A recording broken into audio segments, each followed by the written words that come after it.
Hey, everybody. Welcome to the Players Take episode 334. I'm your host, Justin DeSimone, joined, as always, by my co-host, Montrell Rice. Montrell, how are you this week? Oh, tired, man. I'm just real tired. So much stuff to do this week. Yeah, me too. I literally crashed yesterday. Like, I went to bed at 11, which, I mean, Man, I you know, wish. for me is like mega early. Yeah. I don't know. My body like crashed. I couldn't stay awake. I was like playing games and shit, and I was just like, dude, I gotta go to bed. This is not happening tonight. So, um, but yeah, I just feel busy. It's busy as hell. We're doing this podcast tonight. We're going out tomorrow to a dinner. Friday, I got magic. I'm doing. I don't have anything planned for Saturday right now, but like, that could change in a moment. Drop of a fucking hat. I feel like right now. And I'm just like, dude, I need to chill. Like, I like having an active life, but it's too active. I've been doing things every weekend for the past 2 months straight, pretty much. I'm like, man, I need a break. So, I don't know. But you excited about tomorrow? You ready to cook your own meat? That sounded crazy. But Yep. I mean, yes and no. I mean, I don't know, man. It's been a while since I've been to one of these joints. I've never been to one, so I don't know. I mean, am I gonna kill myself? Am I gonna give myself food poisoning? We'll find out, I guess. I don't know. Most of the meat they give you, except for like the chicken, is like you can cook it rare and be fine.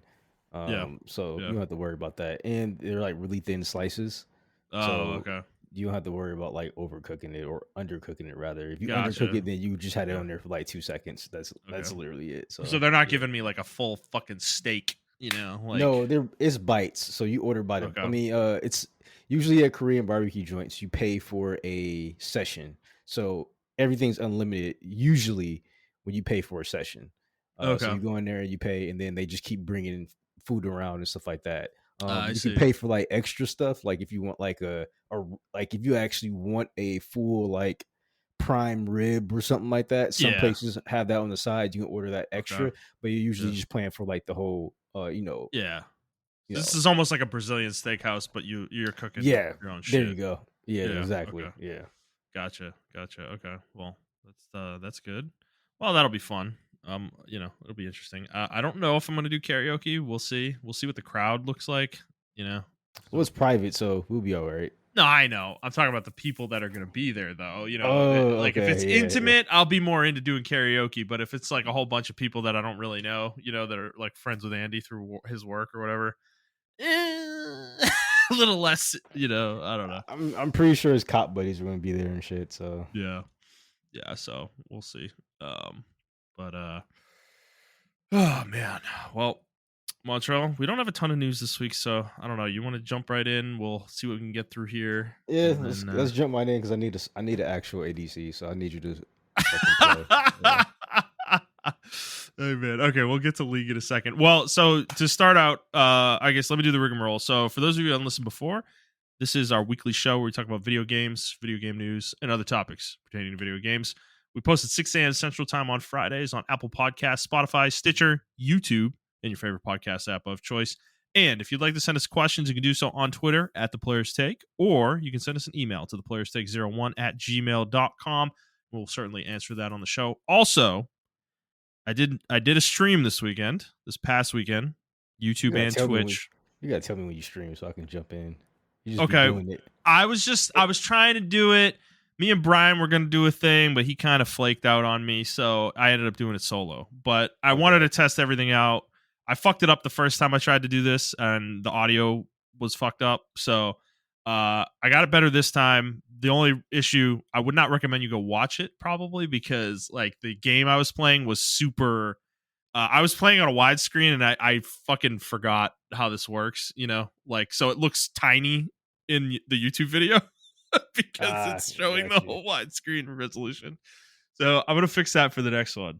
But I mean, Montrell, if you want to, like, I was thinking about doing it again this weekend. Maybe me and Brian have been talking about doing some stuff because I don't know if you know, like, I don't know if mention this to you or not. He's been streaming on Twitch Really? recently. Yeah, he got into it a couple months ago. Probably he's been doing it fairly often. I think he's kind of Mm. cooled off recently, but I would just say I can definitely see Brian being one of those streamers that like everybody loves, like because he's such a cool he's so chill. Yeah, he's so yeah. chill and calm, like yeah. But we were talking about things we could do and I was like, I mean, I was talking about we were talking about like what kind of stream we could do and I was like, man, we could do a goofy stream, Brian, where like we play League and like you play ADC and I play support and I'm just yelling at you the whole time, like we could do shit like that, So I think it could be fun, but yeah, Montreal, if you want to stream, um I've always had the idea of like we like co-stream on one stream together and like we either co-op a game or one of us is playing, the other's like, we're like kind of shooting shit or whatever. Or we could just co-op something, play like League or something together or whatever the fuck. We could play Split Fiction or some shit like that. Yeah. So I'm down for that too. I don't mind the solo streaming. I think I will like it more if there are actually people in the chat to interact with. Mm. Doing it alone when you're just kind of talking to yourself, it's like it feels like an old school Let's Play type thing, which nobody really does that anymore for the most part. I'm not hugely like against that kind of thing, but I feel like I need some engagement, right? I need to like people asking questions or fucking saying stupid shit or whatever. So that's kind of I think that's why I like the co-op stream idea a little bit more because at least there's like somebody to bounce off of. It's not just me like talking to myself for 2.5 hours and feeling like a crazy person. So yeah, but yeah, I did that this past weekend. Might do it again this weekend. This isn't. I'm not gonna have a schedule, so I'm just putting that out there now. Like, unless this like were to like take off in some way, yeah, I'm not really committing to a schedule per se, but I will mention on the show when I'm thinking about it, so you guys can be aware. But I will say subscribe on the YouTube channel specifically. That's primarily where I want to stream. I am co-streaming on both Twitch and YouTube right now, but I don't really care that much about Twitch. So if I was going to commit to one platform, it would be YouTube personally. So follow there. That's more important. You'll get notifications that way for that. So, but if you want to follow on Twitch too, go ahead, do that too. Montrell streamed on there before. I know a couple times. So you never know. He may take up the mantle there and give it a I shot. had to set up So, all my streaming stuff that I had before. yeah. I had a lot of shit set up. I Before mean, really I get didn't give a everything. shit, dude. I honestly, I don't have anything. I don't have a background. I'm just doing it right now. Who cares, right? Like I just want to lo-fi it. We'll see how it works out. If it's fun. Miss Kitty just came in to say hi.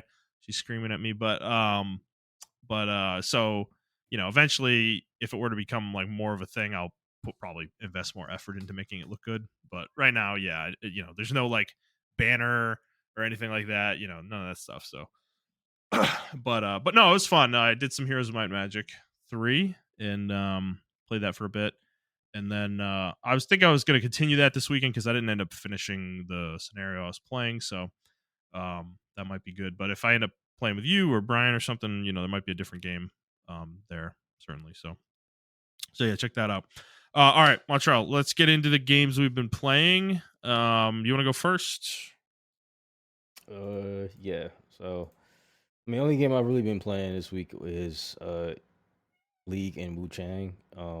Okay. I'm at a crossroads right now. I'm literally stuck at a boss right now with Wu Chang, just Yeah. because of like the quality of life stuff they have to uh, do.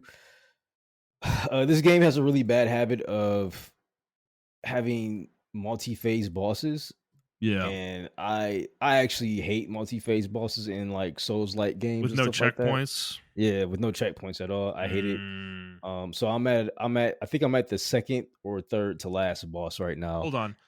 By multi-phase, do you mean like multiple health bars or one health Yeah, bar with like multiple phases? no.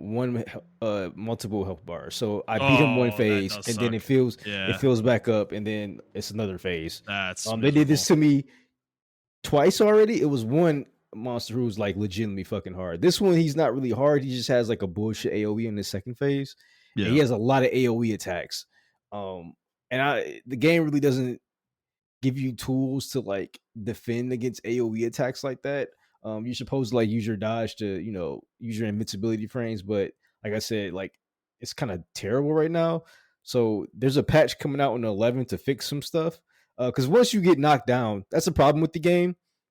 Like you had to play through the boss phase, the first phase almost flawless in each phase, because if you get Mhm. knocked down by some of these bosses, like I said, they hit so fast. Not when you're actually laying on the ground, you don't get hit, but then if you lay on the ground too long, your hitboxes get active. But as soon as you try to get up, that's when your hitbox is active. So they can just combo you while you're trying to get Yeah. up and you can die. Yeah. So the game is like It's very, very punishing punishing, in yeah. that way. In that way, I mean, they acknowledged it, but uh they also acknowledge how bad the early game was.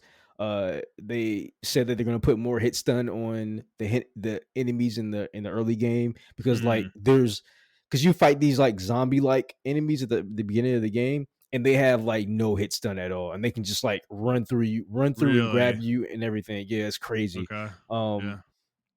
so they said they're going to put more hit stun on some enemies. They're going to increase the animation to actually heal. That's another thing. Like even Dark Souls healing, Dark Souls one healing, when you healed, you were static, but it was like a quick animation or whatever, right?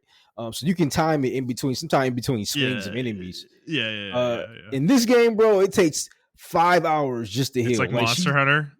it's worse than Monster Hunter, dude. It's No, so it's not. No Yeah, it way, is. bro. That's It's worse than crazy. Monster Hunter, dude. Like Oh my god. even with Monster Hunter, I can time my drink and my flex. Like I can time that shit. With this game, like you think you have something, but then the enemies are so aggressive that even when you think you have like a time to kill, like they have all of them. Mainly, all of them have gap closers. So if you're way across the map, sometimes they can Yeah. just launch at you and kill you or whatever. So Yeah. the game is like unnecessarily hard for like no at no fault to the player, in my opinion. I mean, there are still people who are like defending this game to like uh to high heavens and shit like that. Um, and I don't really agree with those people. Like I said, I think the game's a solid 7.5, 7 to 7.5. Mhm. I don't think the game's bad in any shape. I just think it has a lot of a lot of stuff to actually work on, in my opinion. If they are Mhm. going to make a new one, or if they're going to continue this series or like DLC, they Yeah. have to address like Those certain core issues. hitboxes, yeah, the core Yeah. issues. And which is glaring to me, because the reason I'm so hard on this game is because we had 15 years of Souls like to take from. So there's these issues should not be here. Like if this like a second year Souls game or whatever, Yeah. understandable. But we had 14 to 15 years of Souls like for you to fix these issues, and they're still not fixed.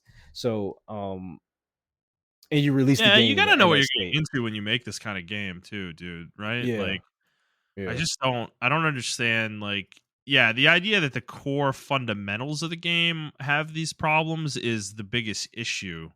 You know, I can understand if the content's maybe not there, or the bosses aren't designed well, or enemies have issues, you know, that aren't like they aren't designed well, like hit patterns and stuff like that, but, like, I feel like core mobility of the character and the hit boxes of your character, and like the not being invincible when you're getting up from being knocked down is completely crazy. I don't understand how that gets through, you know? It's like nobody played this game before it came out, you know? Uh, yeah. That's what it feels like. It's certain things. Also like there are some performance issues, albeit it happened like early or like very rare, but it happened in like more important times. I was fighting a boss fight. It has happened to me 3 times. Not yeah. with the same boss, but each other, like another boss or whatever. The game would just freeze for no reason. Like I'll still hear the music and everything like that. But the game would just freeze, and then it'll pick up where it left off. And I like I can't time that. Sometimes I'm in the middle of an attack, or sometimes the enemy's attacking me in the middle of that, and I've Right. gotten killed because of that before. Yeah. So the game is just unnecessarily frustrating for some reason. And I consider like Team Ninja games the hardest of these Souls like games, in my opinion. I don't actually think like Elden Ring and all those other games are really that hard. I think like Team Ninja's games are more harder than them. And Definitely. this game was like really like my wife watches me play my video games now, which I'm gonna actually after this game I'm gonna see she's like watching me play. I'm gonna do Mass Effect. I'm gonna do a Mass Effect run. I'm gonna have her choose my Ah, stuff. yeah. Okay, that's fun. Yeah. So we're gonna be doing that Yeah. or whatever. But yeah, but anyway, she's like, I don't like you playing this game because like you get really upset and or like it just makes you feel bad about yourself. Cause sometimes I get really upset when I'm like yelling at the screen, or sometimes I just like shut down. Cause I'm just like, dude, like, what the fuck am I supposed to do in this situation? Like, it's just, I don't know, man. Like the game Yeah. is just trying to be hard for the sake of being hard, which I fucking hate. I hate when video games do that shit. Like, it's not fun at all, in my opinion. So Yeah. It's like the I don't know. ambush shit that like Dark Souls 2 did and whatnot that I know of, like Oh my god, dude, where they enemies are just like hiding behind a corner and you yeah, can't see them, you know. and that's what the fundamental issue for Dark. Like a lot of people, like there's this weird sect of Dark Souls 2 fans. They're like, "Oh, the game's actually good." And it's like you don't understand the underlying issues. Like if I'm getting ambushed in Dark Souls 1 or 3, I had a chance to see if I wasn't Yeah. rushing. I had a chance to see those enemies before they ambush me. In this Yeah. game, I'll take you for example. I was in the like the like one of those ancient or not ancient, but like one of those Chinese palaces or whatever, because the game is Mm. in China. So I was in one of the China palaces, and you know the like the scaffolding area, like the wooden beams that you can run on, like in Yeah. most games or whatever. Yeah. Yeah. Yeah. So I was running on the wooden beams, and then there was a wall where the wooden beam, like it goes to the actual floor or the level that you're supposed to be on. So I'm running there because I'm trying to run because like some of these enemies they had these enemy placements where they emit something called despair, and Uh if you get despaired, like you turn into like a wooden thing and automatically die or whatever. So I was running through it because I had despair armor on, but it was still like kind of chunky through or whatever. So I was running through it, and then there's a wall, and then like a platform or whatever that I'm running to, and then out of nowhere a fucking enemy just jumps at me and knocks me off the platform, drops me all the way down, I die, and I'm just like, dude, how the fuck am I supposed to know that without prior right. knowledge of that being there? Like, Right. That's and why it I don't wasn't like like, that shit, dude. Like I don't yeah, think that kind of you remember in Stellar Blade the first person shooter missions or the third person shooter missions, you know, where you yeah, had like a gun where they did yeah, that shit constantly, that kind of shit. You know, it's just like what are we doing? What is this? You know, it's like this isn't good design. You know, it's not fun to have enemies drop on your head every 3 feet, you know? It's like, you know, I don't know. Like give the player some conceivable way to know it's coming, you know? Other than constantly doing it, you know. It's like that's just not. It doesn't feel good. Like it's not a good feeling. I don't know. yeah. So I mean, it's not like I hate the game. I don't hate the game. I just I see the potential in the game. Seriously, I just can't believe it was released in this state, in my opinion. Yeah, Um, and yeah, I mean that's pretty much it. I mean, I showed you like I think the clash system was like really cool, especially with the dual blades. I show you like the video of me fighting yeah, my, yeah, yeah. you know, It looked cool. I can't believe how chunky the boss was, dude. Like, yeah, yeah. That's late game though. That's like oh super my late game. god. I was like, you're Yeah, fighting this thing for like 4 minutes. You know, it's like, yeah. So I but mean, yeah. I don't know. Yeah, that's pretty much it for that Well, though. so I want to say one thing, and this isn't related to Wu Chang, and I'm gonna say this for the rest of time. Is if you're a Souls player and you played Neo and you didn't like it, you got filtered. That's it. No, I agree. I think the Souls like um Reddit. I think they do like Neo. I mean, let me see. I just searched it up, but This like is I think they, dangerous. This is dangerous. yeah, like the first post, Uh, but like the people who said like I did not have fun with Neo, like they didn't get any votes, and people were like, mhm. you just, Okay. yeah, people were Yeah, just get saying good, like you bro. got filtered. Get good. Yeah, yeah, you gotta Get get good good. or whatever. Yeah, you want no. This is why I have that opinion because like if you're gonna run around and be like, oh, I'm all hard because I played Dark Souls and I beat Dark Souls and like, oh, get good, bro, get good, you know, or whatever. Neo is the ultimate get good, you know. So if you can't beat that, I don't know, get good. That's all I can say. It's like fucking, you know, walk the walk. If you're gonna talk the talk. It's just so whatever, man. But yeah, so I don't know. Neo's superior. Can't believe we're getting a third one, actually. I'm still like kind of shocked, frankly. Because it really sounded like they were done with Neo after Neo 2. But it's like one of those things, it's been 5 years. So and I mean they've been working on the game for a few years probably, but They took a few years off from Neo, and I think that like maybe that cleansed them, you know. Yeah. So it's good. We'll see how No, good yeah, Neo I three is, but agree. I think from what you're telling me, when I saw Neo 3, the ninja fate or the ninja class or mm, stance rather, is form, nothing yeah, but, whatever. yeah, Yeah, form. It's nothing but the Wulong. It's nothing but Wulong, which yeah. is like I was like, that's why I think you should play Wulong before you play Neo 3, because it would be. I think you would find it very interesting. Also, you can jump in Well, Wulong too. I'm gonna be honest. I'm still kind of mixed about this ninja thing. I'm not sure I like this. Oh, You really? know, I like it. yeah. I The thing is, the they're gonna relegate all the weapons I like to the ninja form, and Mm, if the ninja form is underpowered or not good in certain situations, I'm gonna be very upset by that. If I'm forced to use like the sword or the fucking spear or the odachi or something, I don't want to use those weapons. Like I don't like them. So that's the thing I'm a little reticent about, because the Tonfa are going to be ninja if they're in the game. Like assuming these are all in the game, Tonfa are going to be ninja. Dual swords we already know is ninja. Kusarigama we know dual, is ninja. dual sword be Um, ninja? I think dual sword be samurai. Actually, I don't know if we know dual swords wasn't in the demo, but I'm assuming that would be ninja. Um, yeah, I think. Kusarigama we know is ninja. Oh, you might get the Um, hatchets, the dual hatchets, maybe samurai. Yeah, that might be samurai, which would be, but yeah, Tonfa and the scythe, I think will probably be ninja as well if it's in there. Which all of those are all the weapons I like. I'm like, fuck, bro. They Because added, in the demo, the ninja form was super weak. Like I didn't feel like it felt very strong. But obviously, it's early game, right? yeah, But it felt like it was very specifically tailored to certain situations. Like you're not necessarily going to be fighting bosses as a ninja full time, like that's how it felt, at least, because I was like in the demo I was using the odachi, which is ultimately why I ended up dropping the demo, because it just like didn't feel great. I don't love that weapon. And I don't like the normal sword either in Neo that much, so it's like that's just the one thing I'm a little concerned about personally. But um you know I'm speculating, the game's not out, right? So we'll see how it all scales and everything.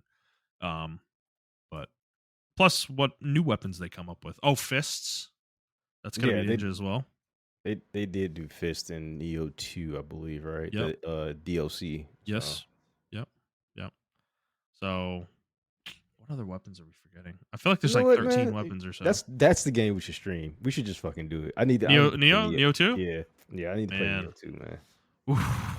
Man, I'm so out of practice, but we'll do it. I mean, we can start over. We can start like a new character or something. I Oh, got for like three sure. Yeah, yeah, characters. yeah. No, no, Yeah. that's what I want to do. Definitely. Is start a new character, but I don't know what weapons I want to play, actually, because in Neo 2 my main run, the one I got really deep with, was Scythe, and I want to say Tonfa is what I did. Scythe um was magic based, right? No, that was the yes, Switchglaive, right? I fucking loved it. Yeah, Switchglaive is what it's called. Yeah, yeah, yeah. That I fucking love that weapon, dude. It was so fun. Oh my god, it was super cool. There was like stance swapping and shit, and yeah, since it was magic based, like you could use magic with it as well, which I always wanted to do in the first Neo, but never really did. So it was a really cool weapon overall for me. But Does Tonfa's complement magic builds? it was a partial. I feel like it was a partial. It was a stat I needed as well with Switchglaive was like the main stat for it. So I think that was why I picked it. I also wanted a fast weapon to complement, you know, faster weapon that complement the slow Switchglaive. So, or Yeah, slower Switchglaive. Um so okay. What else you playing? Just League? yeah, just League. Okay, I'll get into my stuff first then. Death Stranding, so I'm playing this more. I'm midway through chapter 3. I'd say about 65% ish, maybe, through chapter 3 right now. That's according to PSN, by the way, the trophy thing.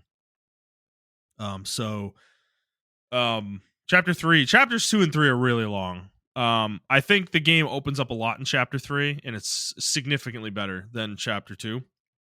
I'm enjoying the game a lot more. You have a lot more tools at your disposal, and you're kind of able to free roam more and do more things. Like there's more orders to do and stuff that aren't just like the main story orders.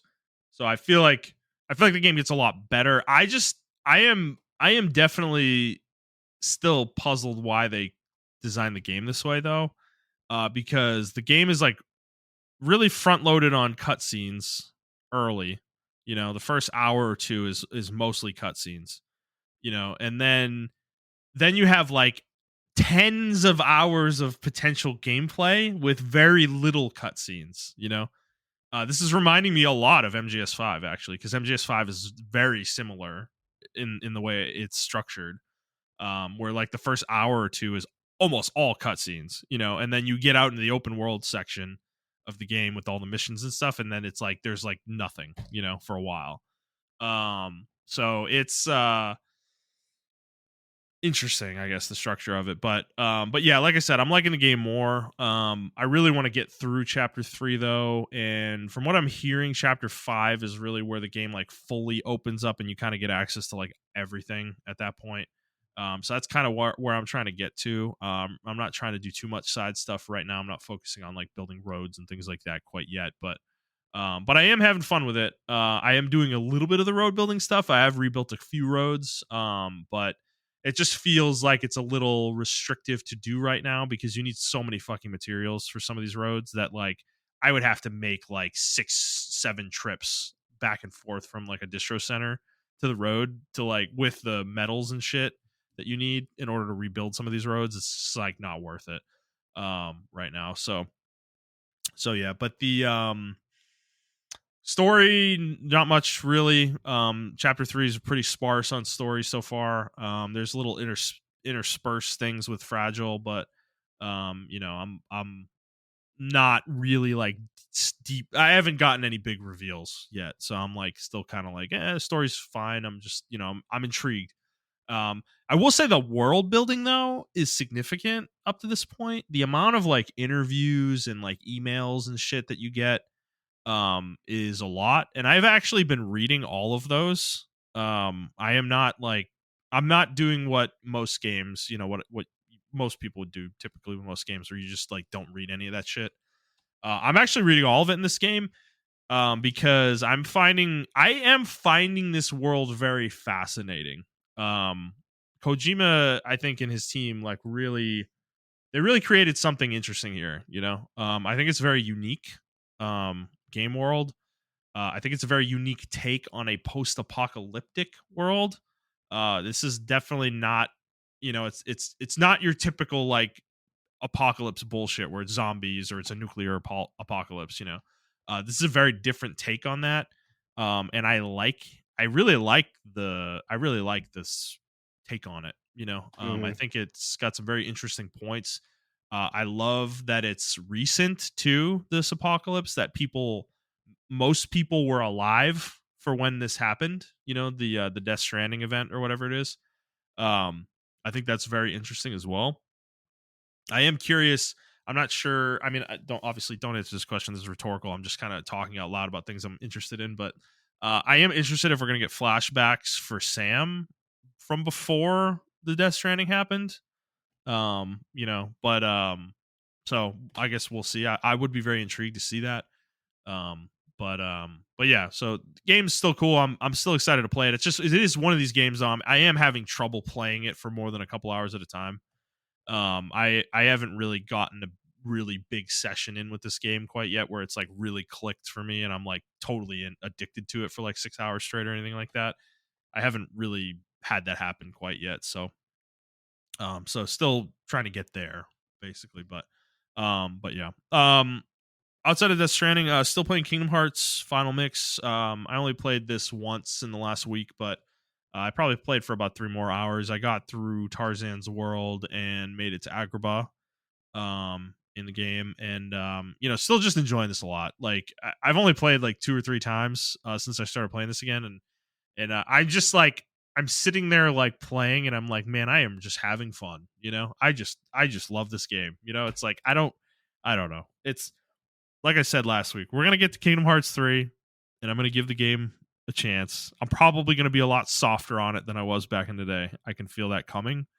But there's just something about Kingdom Hearts that's really cozy, and I can't escape that feeling that it gives me. And Because like I got the when you unlock the 100 Acre Wood book, the Winnie the Pooh book, Yeah. and you go in there, and dude, it's like you don't appreciate these things when I was, when you're younger, but like I just really appreciate how like authentically they put some of this stuff in the game. Like the music for the 100 Acre Wood is fucking awesome, dude. It's so good. It's just like so comforting and comfortable and everything. And like I even brought Amanda in at one point because I wanted to show her.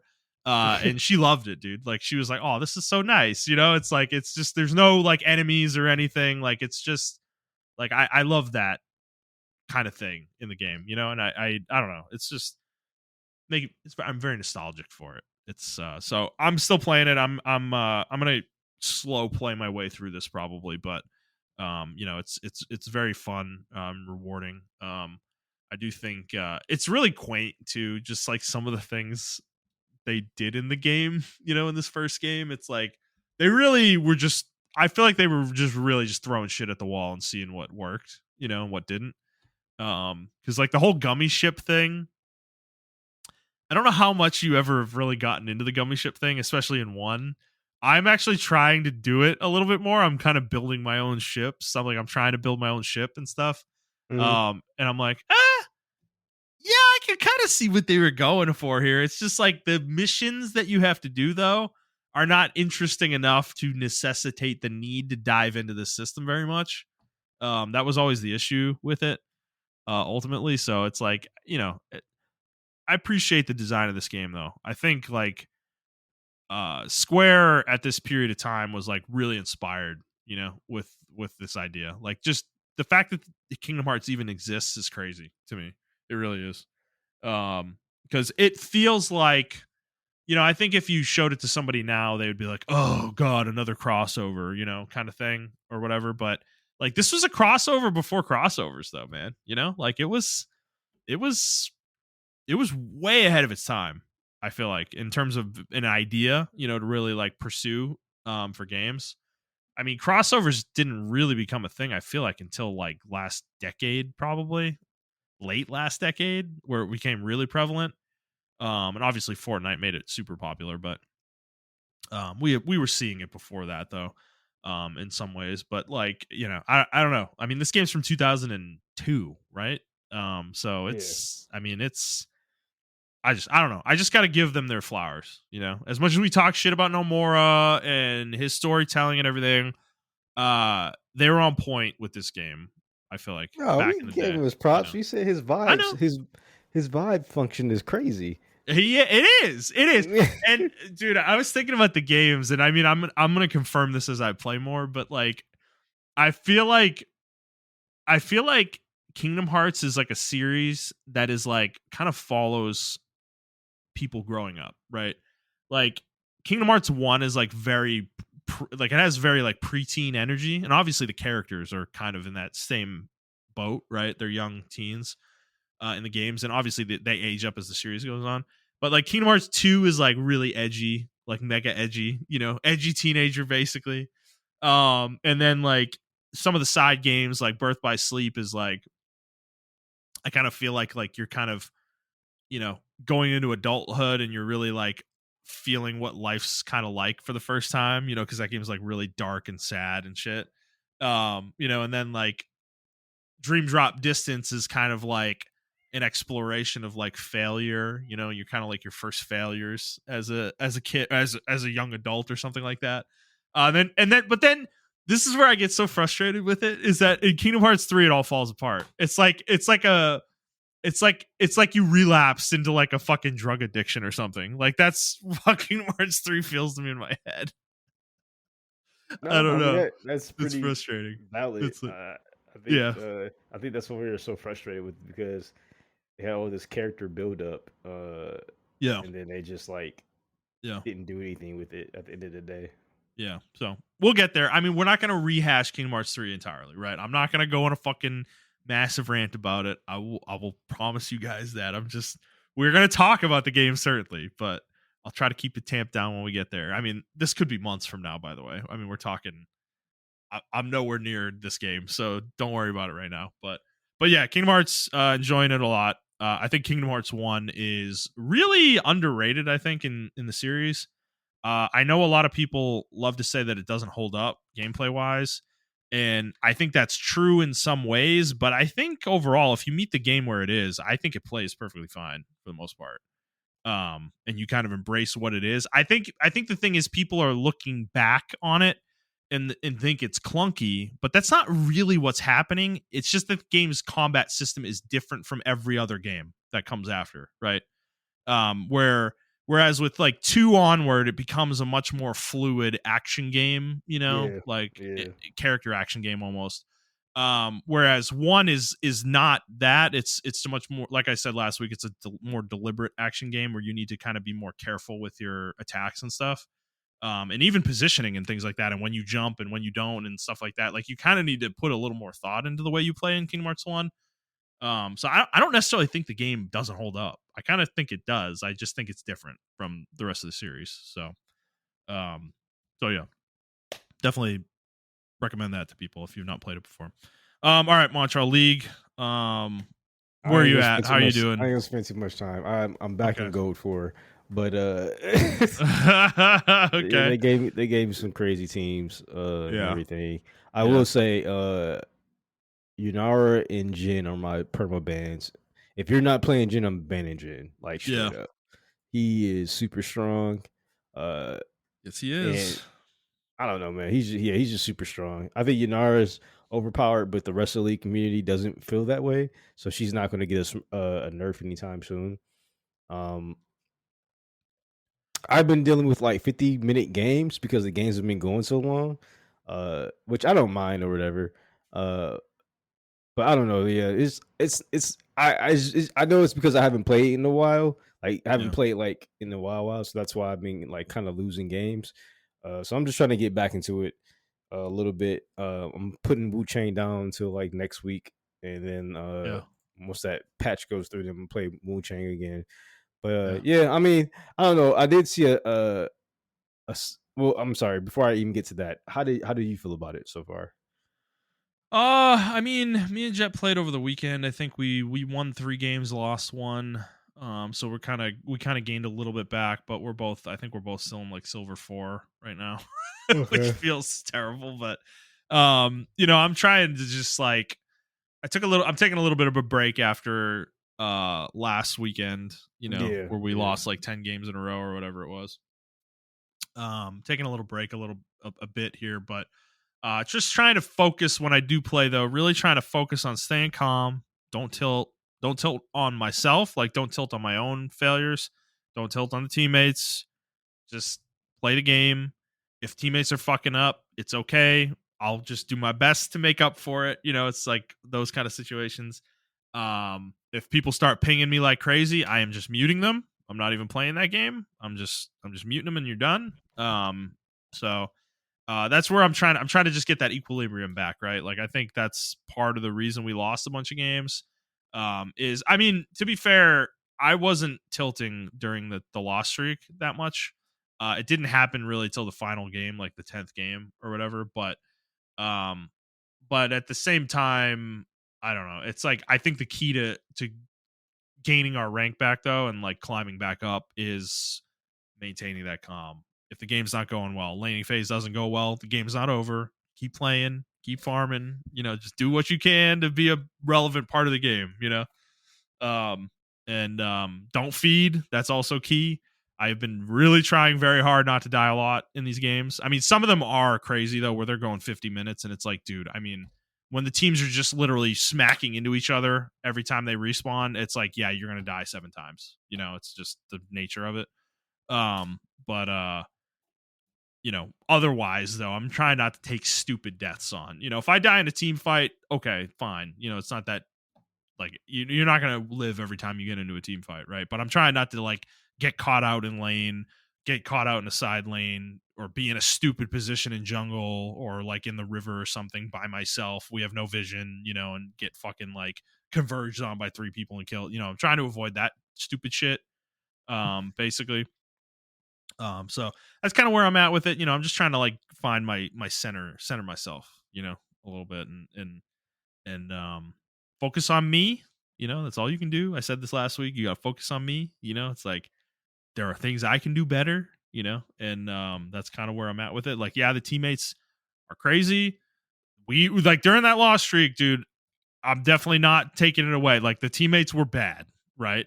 But and I don't think we could have won those games even if I had played better, but I'm sure there were still things I could have done better in those games. So that's kind of the takeaway is not necessarily trying to like play so much better that I'm carrying every game necessarily, which I mean, sure, I can try to do that, but it's like there are things I could focus on and do a little better, don't make dumb mistakes in lane.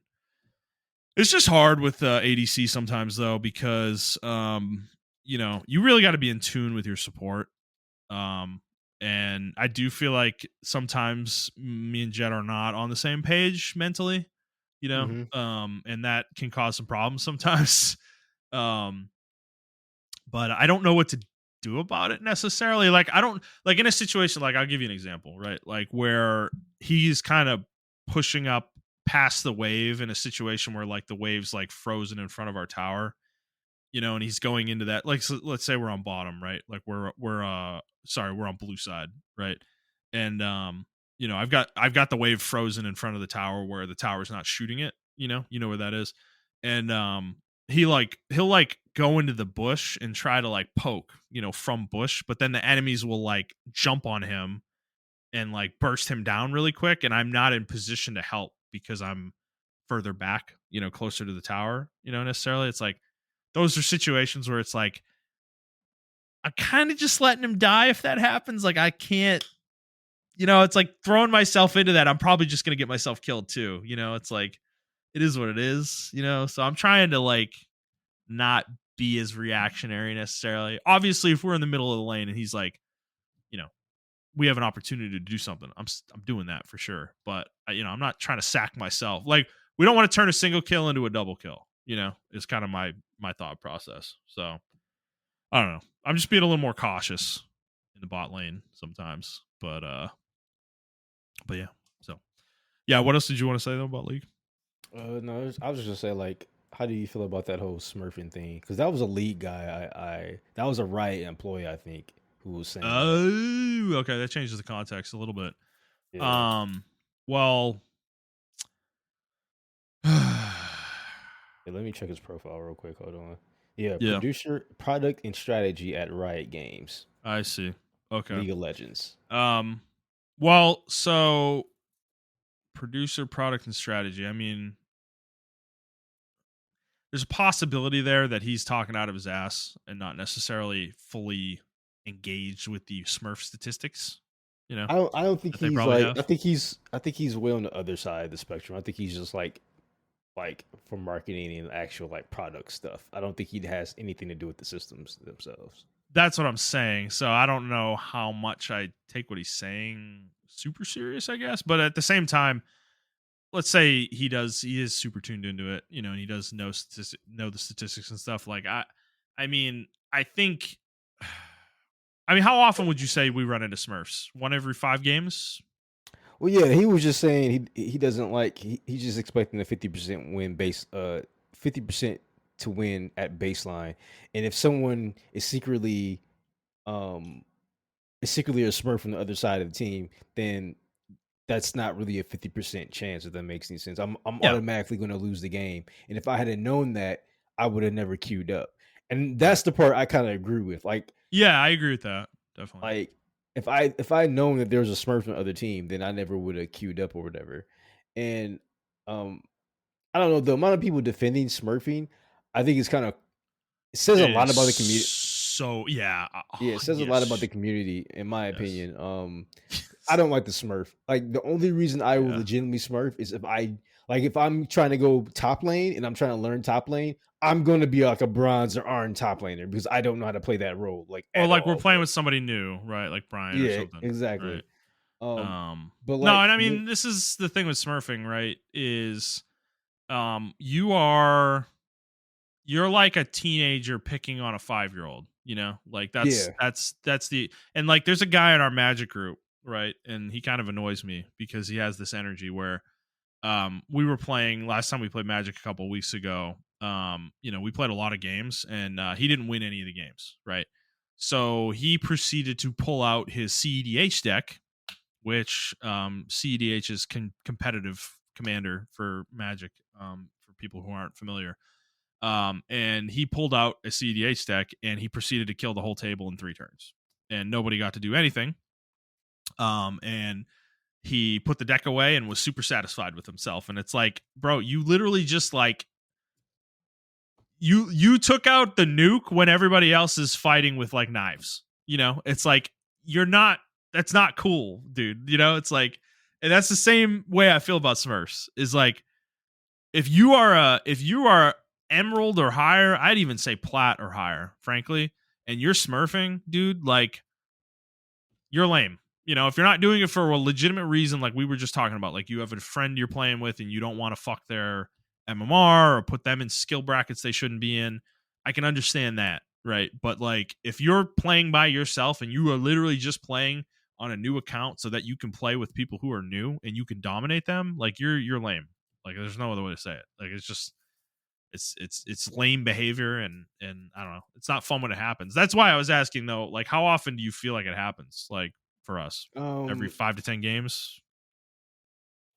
for a while it was happening for a while. It was Like more. There's definitely it periods where it's more. yeah, but now for me at least, not like in the gold thing, I don't feel like it happened as often, even though gold, from what I hear, is more susceptible to smurfing than any other elo. Gold and Yeah, emerald. yeah, Uh a lot of people get stuck in emerald. So I don't know. It's just weird though.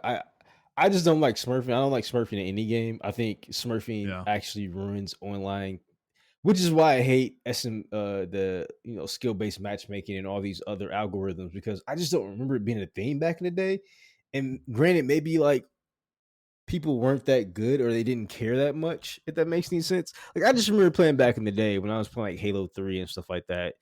Um, like obviously it was Xbox Live, so you had to get a whole new account. You had to pay for Xbox Live to get a fucking Smurf account or whatever, right?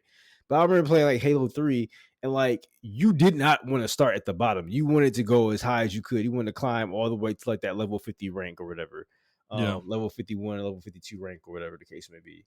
Um, yeah, and I don't understand why people want to just and I think in my opinion, which I was seeing as well, people were like, "Well, how am I going to make content? How am I going to make content?"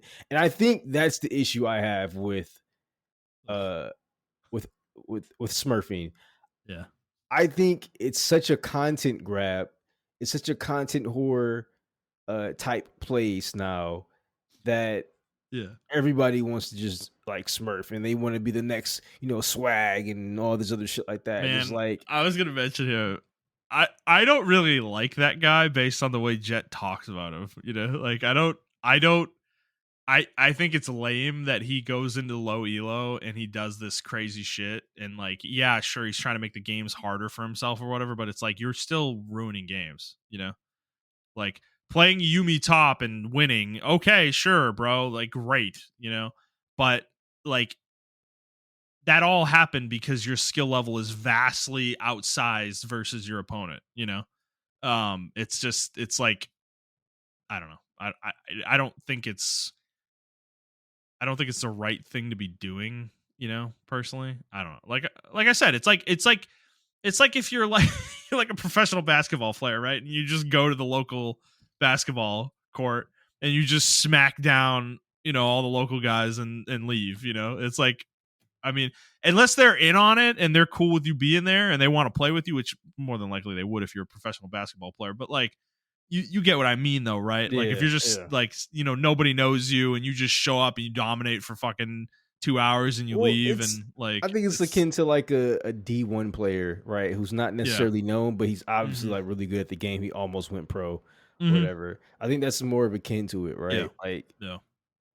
if you're playing with those type of people or whatever. Um, and granted, like it's hard to have a real life analogy to this because not everybody that's like diamond is about to go pro or grandmasters or whatever is going to go pro or Right. whatever. It is a skill level, but it's also like I don't know. It's like a person who's like ranked 30 in chest or whatever, right? Or their elo is like super high. They're not all the way there, but they know that they're high enough, and they go to like the local chess park and just start beating Yeah. on those guys. Now, granted, a lot of those guys would love that because they love playing masters and stuff like that. They love Yeah, playing I chess actually masters. yeah, those similar to my example probably where like yeah, those local chess parks in like New York and stuff. Yeah, Yeah, they love it when like the famous chess players show up, you know. They don't actually care that much, but yeah. but So like, no, I mean you guys get the analogy we're trying to make, right? Like it's just I don't know. Like this isn't the same thing, right? These people are doing this anonymously, you know. It's like if you could hide your face and your identity and you were doing that, you know, at the local chess place, you know. well, that's It's why Apex died because like yeah, people just kept fucking smurfing, and it was like, how are new players supposed to get into the game if you just you keep allowing your smurfs to ruin the experience for everybody? right. Yeah. So I Yeah. don't know. Yep. I don't know. Yeah, it's tough. It's yeah, it was funny reading those comments actually under the tweet because it was like um there was a lot of defending of smurfing going on that like saying that it's not a thing or it doesn't happen that much. It's like, dude, what the fuck? What are you guys talking about, bro? Like I don't know. It's just weird how many like league copers there are, you know, where they don't want the game to be criticized. Um, but it is what it is. All right. Montrell, let's move on to the news. We don't have a ton to talk about this week, but we do have a follow up to the story we've been following for a couple weeks now. Payment processors trying to get adult games, not adult games, I guess like I'll say like extreme adult games off of digital storefronts. And Mastercard released a statement on August 1st about this because they've been getting a lot of traction in the news. So here's part of the statement. Quote, clarifying recent headlines on gaming content. Mastercard has not evaluated any game or required restrictions of any activity on game creator sites and platforms, contrary to media reports and allegations. Our payment network follows standards based on the rule of law. Put simply, we allow all lawful purchases on our network. At the same time, we require merchants to have appropriate controls to ensure MasterCards cannot be used for unlawful purchases, including illegal adult content. MasterCard did not communicate with Valve directly, despite our request to do so. Oh, sorry. I'm reading a different quote. So, yeah, end the quote there. Secondary quote. This is from Valve, what I was just reading. MasterCard did not communicate with Valve directly, despite our request to do so. A Valve spokesperson talked to Kotaku about this after this statement on August 1st. MasterCard communicated with payment processors and their acquiring banks. Payment processors communicated this with Valve, and we replied by outlining Steam's policy since 2018 of attempting to distribute games that are legal for distribution. Payment processors rejected this and specifically cited MasterCard's Rule 5.12.7 and risk to the MasterCard brand. End quote. And this rule, as laid out in MasterCard's rules, is, quote, a merchant must not submit to its acquirer and a customer must not submit to the interchange system any transaction that is illegal or in the sole discretion of the corporation, may damage the goodwill of the corporation or reflect negatively on the marks, end quote. So yeah, we got some gas here with this story now. MasterCard's responded. Valve refutes what they're saying. There is some pickup happening here, I believe, politically as well. In some places, like we talked about last week in Europe. So I mean, things are happening here, Montreal. What are your thoughts on this kind of this part of it and just the overall situation and how it's developed? I think the payment processors are starting to realize this was a mistake. Yeah. To just listen to one advocacy group and just go off that word. Hmm. Now, I got to compliment and say how powerful that advocacy group is to where they can just do that. But yeah, I don't know. Yeah, and I don't know. I don't remember last week if we were like overly negative about them. If we were, I almost want to retract it a little bit, like because they're just an advocacy group, right? This is kind of what they do. So it's not really on them whether Visa and Mastercard actually do what they're saying. It's those companies make their own choices, right? So, Yeah. um, so yeah, I just wanted to put that out there. Sorry, didn't mean to interrupt. No, I'm still gonna like shit on them. I don't care. I mean, to be fair, like there is extremism with them as well, right? So Yeah, I just think that's unfair. Everybody yeah, to just to do that extremism, and then everybody has to bow down to your will. yeah, right. Trying to hold everybody to your standards, Yeah, right? yeah. So Yeah, that's why I was like really hard on them because although I agree with their overall statement, and I don't really call myself a feminist, but I believe in feminist ideology. yeah, I don't stuff like this hurts the cause when you do unnecessary shit like this. yeah. If that makes any sense. So that's why I was like really upset by it because I thought we were like past this 2012 virtue signaling of this Yeah, shit, right? yeah, You know, definitely. so That is the year. yeah. Yeah. Gamergate for everybody who doesn't know for Yeah, yeah. the younger kids. He hit it right on Uh, the nose. yeah, Yeah. so I thought we were past that era, but apparently we're not. Or There's still we're groups finding, who aren't, yeah. yeah, there's still groups who aren't and stuff like that. Um, and I actually commend Steam for standing up for themselves. And this, I mean, they're a company, but whatever. I commend them for standing up for themselves. I don't commend Mastercard. I think Mastercard is taking the bitch way out. Like, just own up to the shit and say like, yeah, we did I know, this. they're such cowards. Well, Yeah, dude, this is the thing. They're protecting the risk to the Mastercard brand. What's the risk to the Mastercard brand? Who's going to stop using Mastercard? What are you talking about? Because you allow people to because Steam is selling a game about like that has rape in it? Like how does that reflect on the Mastercard brand? Nobody thinks about Mastercard. Like literally, like it's like I don't understand the idea that they even think there's a risk to their brand associating with this kind of thing. It's like, that's why I think the entire thing is bullshit. That's why I yeah, think it's like nonsense. okay, maybe you have an argument for Steam not getting rid of these games. Yeah, Um, but like I said, it's a slippery slope. On top of that, these are very, very niche games. I'm pretty sure their downloads are in the low thousands, like maybe yeah, 1,000 or 2,000 or whatever. yeah, Like these right. are very, very niche games that I mean I didn't search it, but like I never heard of these games before type shit. So it's like now you're bringing all this attention to these type of games because you want to ban them. So like it's a double edged sword in my opinion. Like I felt like I'm not like a huge advocate for the free market, but in this case, the free market was working. Like people weren't looking for these games; they weren't Right. selling like 20 billion copies or whatever the case may Yes. be. You know, like they were very niche. Very. Do I like them? Do I want them to be on the network or anything like that? No, they're fucking terrible. Um, but at the same time, it's like they're first of all they're games, and I hate this argument, but it is true. Like they're video games, they're fictional. Yeah. And then two, like we said before, they weren't getting any real attention. And three, once Steam came across them, they were deleting them anyway. Sometimes they just pop up. Sometimes these are like AI Yeah. games that people are making. You know, Yeah. so it's like I mean, it's not hard to put your game to make a quick game in Unity or Unreal 5 and then put it on Steam. Like it's not hard. I've Yeah. seen like these bullshit games on Steam. Right.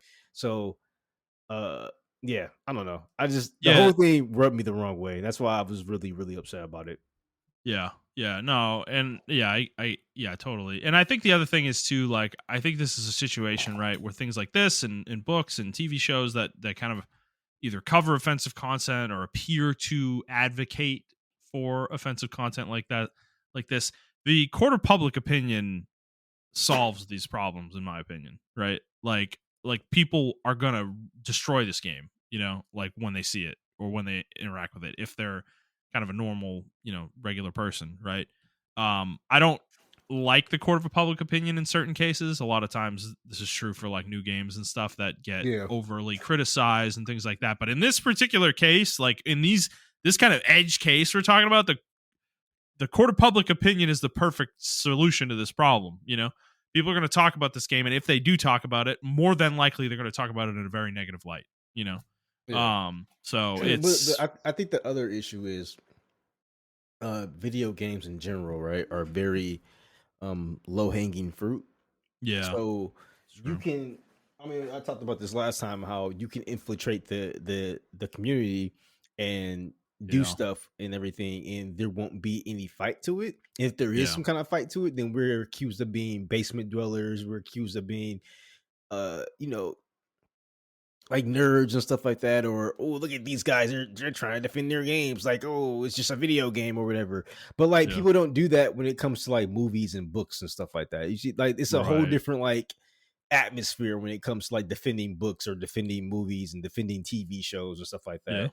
yeah, But when it comes to video games, like everybody, there's still this whole 19 like I feel like people who don't play video games unfortunately are still stuck in the 80s as far as how they view gamers or the yeah. 90s or whatever, right? They Right. still view us as these people that are like, don't have a girlfriend and, have bottle cap glasses and have their britches all the way up and all that shit like Yeah, that. bro. Like, And the reality is we're your boss. It's like shut the fuck up. It's like shut well, the up, dude. reality is like we have wives, we have kids, like We own Jet's, houses. Yeah, yeah, right. Jet's like one of the biggest nerds I know. Like, Yeah, yeah, yeah. No, that's what I'm he has, saying. It's like shut up, dude. Like this is your neighbor you're talking about. yeah. Um, So I it's don't know. like, Um, so in that regard, people have all these preconceived notions about it. It's like, oh, maybe they are into that because they couldn't get this in high school or whatever. Maybe they are into the rape fantasy. And it's like, no, man. And that's why I feel like it's just low hanging fruit. This was just like a low hanging fruit attempt or Yeah. whatever.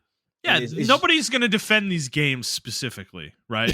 you exactly. know like, so that's why they go after them first, right? But that's the thing, once you let this first barrier fall, well then, okay, what's next for them? What like, there's not a big leap to me necessarily that they start coming after your visual novels. You're like your little Yeah, I mean, steamy hentai visual novel. yeah. And then they start And then they go upgrading after your that. anime games. It's Yep. like, And then next thing that you that's know, how it starts. like It's two just, years I don't later, know. we're fighting Rockstar's fighting to get Grand Theft Auto on platforms. Yeah, Like, you know what I'm yeah, saying? So yeah, I don't know. Yeah, it's just a very slippery slope. That's why I'm so passionate about this. And I just don't like censorship yeah. in general, because like obviously outside of video games, like UK just passed the whole censorship law where you gotta put your fucking ID in and go to porn sites and stuff like that. And Yeah, I just think yeah. it's and it actually did spread. Like now you have to put your ID in for Spotify. You got to put your ID in for YouTube stuff now in the Yeah, UK. Like all yeah. it's spread to all Twitter as well, or X, Twitter, whatever it is. yeah, to all mature fucking platforms now, and like that's crazy that you got to put your ID in for fucking Spotify. Why? Because some lyrics in the song may cuss or whatever the case may be. Yeah, Like, right. I don't know, man. It's slippery slopes. Like, and yeah, they use the porn as a Trojan horse, and then once they get in, they just start censoring everything. They're censoring all sorts of shit. Yeah, and Yeah, yeah, I had mentioned last week Richard Hogue from Virtual Legality talking about this, and his one of his solutions to this is that they should be considered common carriers. These payment platforms, and that basically what that would mean is like they are legally considered essential businesses for movement of goods and services, and they are not allowed to um they're not allowed to uh like not serve people who are obeying the law, basically. Like, so like if somebody in good standing, comes up and wants to do business with them, they have to do business with them. Like it's a requirement. Like this is how it works with like AT&T and electrical companies and stuff like that. Like phone companies and stuff, like they're considered common carriers. And I think that makes sense here because literally doing business online, you need these companies. There's literally a duopoly here, and you have to do business with them in order to move money. Like it's just the way it works in the modern day, and they're so essential to that movement of money that yeah, I think it makes total sense to make them something like a common carrier. So I don't know. It's just something to think about, but Yeah, we'll yeah, see what more comes of it. This story is obviously it's evolving. We've talked about it for 3 weeks in a row now. So clearly there's some movement here. We'll see if this gets picked up in the U.S. legal system. Obviously, it's already been mentioned in the EU already, so kind of see where it goes from there. All right, moving on to our next story. Nintendo has decided that it's time to increase Nintendo Switch 1 pricing 8 years after the console launches. And they are blaming tariffs for this. So let's get that out of the way, right? People have done the math. These price increases are, quote, technically 15%. So that may be the reasoning here. Like, that might legitimately be the reason. But let me go over the pricing changes, and then we can talk about it. So it's actually a long list, so bear with me. So Nintendo Switch price increases. Switch OLED is going from 400 to going to 400 from 350. Nintendo Switch base model is going to 340 from 300. Nintendo Switch Lite is going to 230 from 200. Joy-Con controllers are going to 90 from 80. Switch Pro controller is going to 80 from 70. NES controllers pack is going to 70 from 60. The SNES controller is going to 35 from 30. The N64 controller is going to 35 from 30. Sega Genesis controller is going to 55 from 50. Joy-Con charging station or charging stand is going to 35 from 30. Switch 2 price increases. The console's not changing. However, some of the peripherals are. The Switch 2 Pro controller is going to 90 from 85. Joy-Con 2 is going to 100 from 95. Nintendo Switch 2 GameCube controller is going to 70 from 65. Joy-Con 2 straps going to $15 from 14. The Nintendo Switch 2 dock set is going to 125 from 120.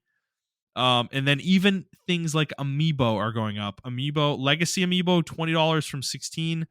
2-pack Amiibo are going to 35 or 40, depending on the pack, from 30.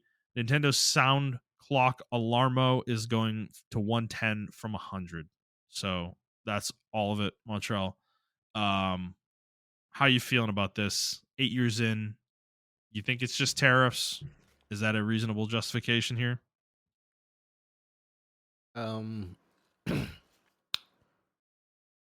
This is a tricky subject for me. I kind of blame By the way, everybody. they did this in the U.S. and Canada. Okay. Yeah, So, I don't know why they did it in Canada. That's well, weird. clearly it's not tariffs in Canada. So, Yeah. So that's weird. Unless we have some kind of still trade agreement with Canada. mm, Um but yeah, so I'm 60-40 on this. yeah, 60% Nintendo's being greedy, and then 40% is the tariffs. I think the tariffs are a terrible idea all around. yeah, So I don't agree with the tariffs at all. So I think it's bad policy. So I am 40% on that as well. I think it's a combination of bad policy, but more so Nintendo's greed. I don't agree with them raising prices on 8-year-old products. yeah, Um, that's yeah, stupid in my opinion. Um, I guess you would be saying they're selling at a loss, but I don't think so. I think people were switching over to the Switch too. We had the articles kind of proving that it was yeah. one of the top selling consoles Mm-hmm. for the last like month or two or whatever the fuck. But Yeah, yeah, forcing everybody to And then another thing is the Switch 2 is not going up. It's just everything around it. So Right. they know what they're doing. Um, and I don't think they're at a loss at all, in my opinion. I think this is pure greed. So actually, no, I'll take it back. I'm gonna do 70-30. So now that Yeah. I'm talking over myself, and I'm going through everything you just said. Yeah, I'm 70-30. Nintendo's just being greedy. They are Yeah. the Apple of fucking video games. Or Yeah. they are. Yeah, I might be more extreme than you. I think this is insane. Actually, to be honest, like, dude, I put a Reddit post in the doc because I want you to like look at the comments. Dude, everybody in there is blaming the tariffs, and they're going super hard on the tariffs. And there's a lot of people in here hating on the U.S. in these comments. It's fucking insane. I'm like, guys, let's take a step back in here for a second. Nintendo has sold, what's the total sales of the Switch? Total Switch One sales. 152 million units as of 3 months ago. What are we doing? 8-year-old console? What are we doing, Nintendo? Like, what is this? Like, this has never ever happened before in video game history. This is why Like, I think it's a political play. I think it's a political play on Nintendo's part because they did move their stuff to Vietnam, I think, to avoid the tariffs from Japan. They're trying to. I don't know if they've fully done it yet. Yeah, they're trying to, but then he put a tariff on Vietnam, I believe, as well. Yeah. But I think recently, I gotta look it up. They had some kind of deal with Vietnam, so I don't know if the tariffs are still there or not. But I do think like Nintendo know what they're doing. They're trying to make this like a political thing or whatever. Because I think we are in a kind of a mini trade war with Japan right now, and they're flexing their weight. So I think a lot of people aren't looking at that. Yeah, and they are looking at like, it's the U.S. fault. Which, granted, it is our fault. Sure. Unfortunately, I'm not saying that's not to blame, right? But I just think Nintendo. I don't. But like, let's take all this out. I don't like. It's just like Nintendo in a vacuum. Okay, like, because that's what we're talking about, right? It's like, I know these factors matter for this decision making, but like, what I just said, 152 million units. I think it's 153 million now of Switch consoles. They just sold like 6 million Switch 2s in fucking the first month or some fucking crazy shit like that. Nintendo is rolling in money, okay? Rolling in fucking money. And this is the decision they decide to fucking make. Just eat it. Eat it, bro. How much are you losing? How much are you really losing? Okay? Like, this is why the political thing, like, notwithstanding, I understand what you're saying. I think there's certainly something there. Your opinion is definitely valid. And I'm hearing you. I'm listening to you. Yeah, and like, dude, but like Nintendo right now, from my point of view, from where I am sitting, they are one of the greediest companies in gaming. 100%. They're worse than Sony. They're worse than Microsoft. They're worse than EA. They're worse than fucking 2K. Like, they're crazy right now. This is insane. Yeah, that's why I say it. Like, that's why I did the 70-30. I mean, I can even go 80-20. But like, they hide under the guise of it's always convenient. This shit's always so convenient for them, Well, they hide under the guise of Mario. Like, Mario looks innocent, right? So we always have this image of Nintendo being innocent in regards. And on top of that, their amazing comeback from the Wii, right? Everybody felt bad for the Wii U and everything like that, or the Wii U in particular, not the Wii. Everybody felt bad. We were writing off Nintendo, and then they had to come back with the Switch or whatever. So I feel like a lot of people, especially Nintendo fans, feel like they just have to defend Nintendo because they don't want to go back to the Wii U. Like, they don't want to go back to that era when Nintendo was on its last leg. And we're not saying they have to, right? Like, that's not going to happen just because Nintendo doesn't make $50 on the Switch OLED. Like, no, I agree. Come on. I think they're still making a profit. I think this is all profit. They're absolutely making a profit. What are we talking? Like, their profit margin's going to go down. Oh, like, it's like, who are you? What are you doing? You're defending their fucking balance sheet like on Reddit? What are we doing, guys? Like fucking like call it like it is, bro. Like they refuse to take a loss on a single part of the Nintendo Switch product line. Like a single dollar of loss on any of it. The fucking amiibo went up. The fucking Joy-Con 2 straps went up $1. What are we doing? Like, what the fuck? I don't know. I feel crazy reading this Reddit thread. Like, everybody in here is not even remotely criticizing Nintendo at all, you know? It's like, I don't know. I feel like a crazy person. I really do. Like, it's just, and this is why they get away with it, though. Like, this is exactly why they get away with it, because everybody's just like, yeah, oh yeah, all the fucking this, oh, it's Trump's fault, oh, the tariffs, blah, blah, blah. You know, it's like, yeah, sure, I'm sure that's a factor, but it's really convenient, isn't it? You know, it's like it's also really convenient at the same time. I don't know. No, I agree. Yeah. It's like I said, it's a very, very slippery slope. It's a very, very fucking slippery slope. I thought, to be honest with you, I mean, I was mad at like fucking Xbox. Like, we're raising our prices from like this to $10, right? Yeah, just the it's like- games. Well, yeah, I know. Actually, they did the consoles. Yeah, no, they did the consoles too. Yeah, so it's like, yeah, I don't know, man. Well, I do know Nintendo's just being fucking greedy. Like, I think this is just I can understand the price raise if they were just doing Nintendo 2 or the Switch 2 products. yeah, I can understand that. And this would be a totally different conversation if they were just doing the Switch 2 products. 100%. But the simple fact that you're going back, you know, it would be crazy. It's the opposite, Montrell. They did the older shit. That's what I'm saying. And you know, it would be even crazier. Just imagine if they're still making 3DSs. They'd probably raise the price on those. Sure, they definitely would. Absolutely. Dude, the fucking straps though, it's killing me. $1. Like, really? It's very, very like villainous. It's so ticky tacky. It's so ticky tacky. No, they are villains right now to me, dude. I'm really out on Nintendo right now. Like, I'm pretty out on them at the moment. It's frustrating because I'm sitting here like, you know, man, it'd be fun to like go on a virtual console like tear with them, you know, and like just play like a whole bunch of old retro games of theirs. But then you see this shit and I'm just like, okay, you know, whatever. I can live without it. It's fine. I don't need to play Zelda Ocarina of Time. It's okay. I have it on N64 anyways. If I really wanted to play it, I could pull that out, you know, and play it. So it's like, but I don't know. I mean, we'll see if it affects sales. That's kind of the interesting part. I do wonder if they're gonna like murder the Switch with this, like Switch 1, and maybe that's the intent. Actually, that could be the intent, frankly, because the OLED is only $50 off of a base Switch 2 now.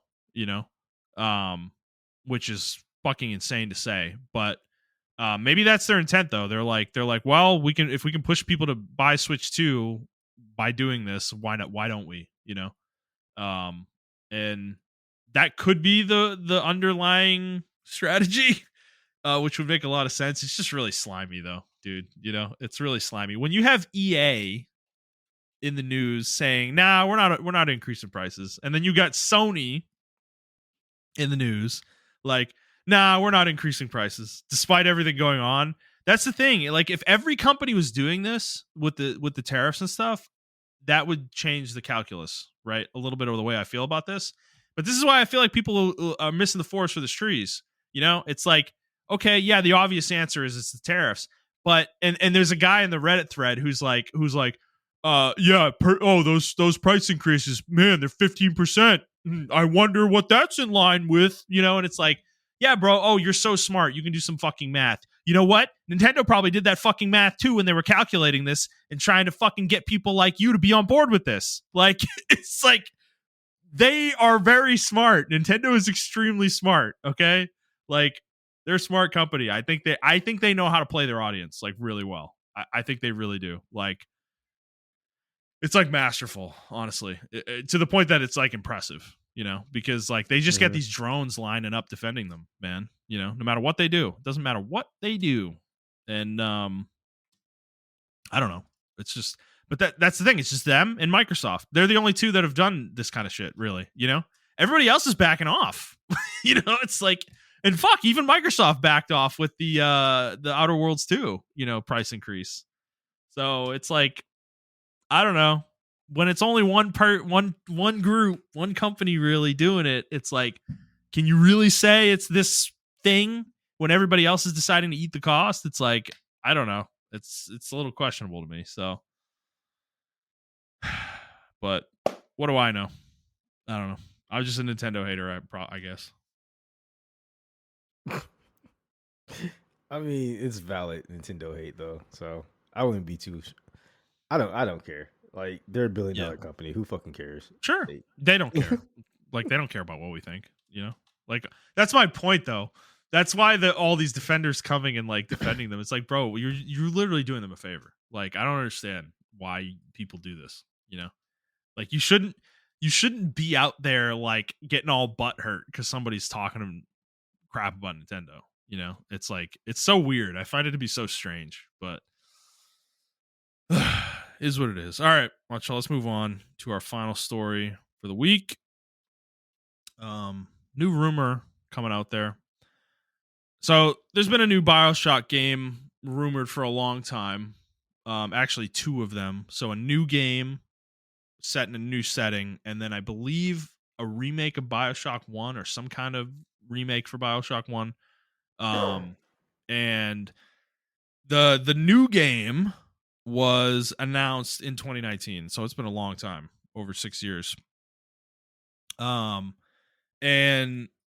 there's been a report from Bloomberg citing this. So, quote, people familiar with the situation are saying that staff were told at a recent all hands meeting that they had to become more agile and efficient.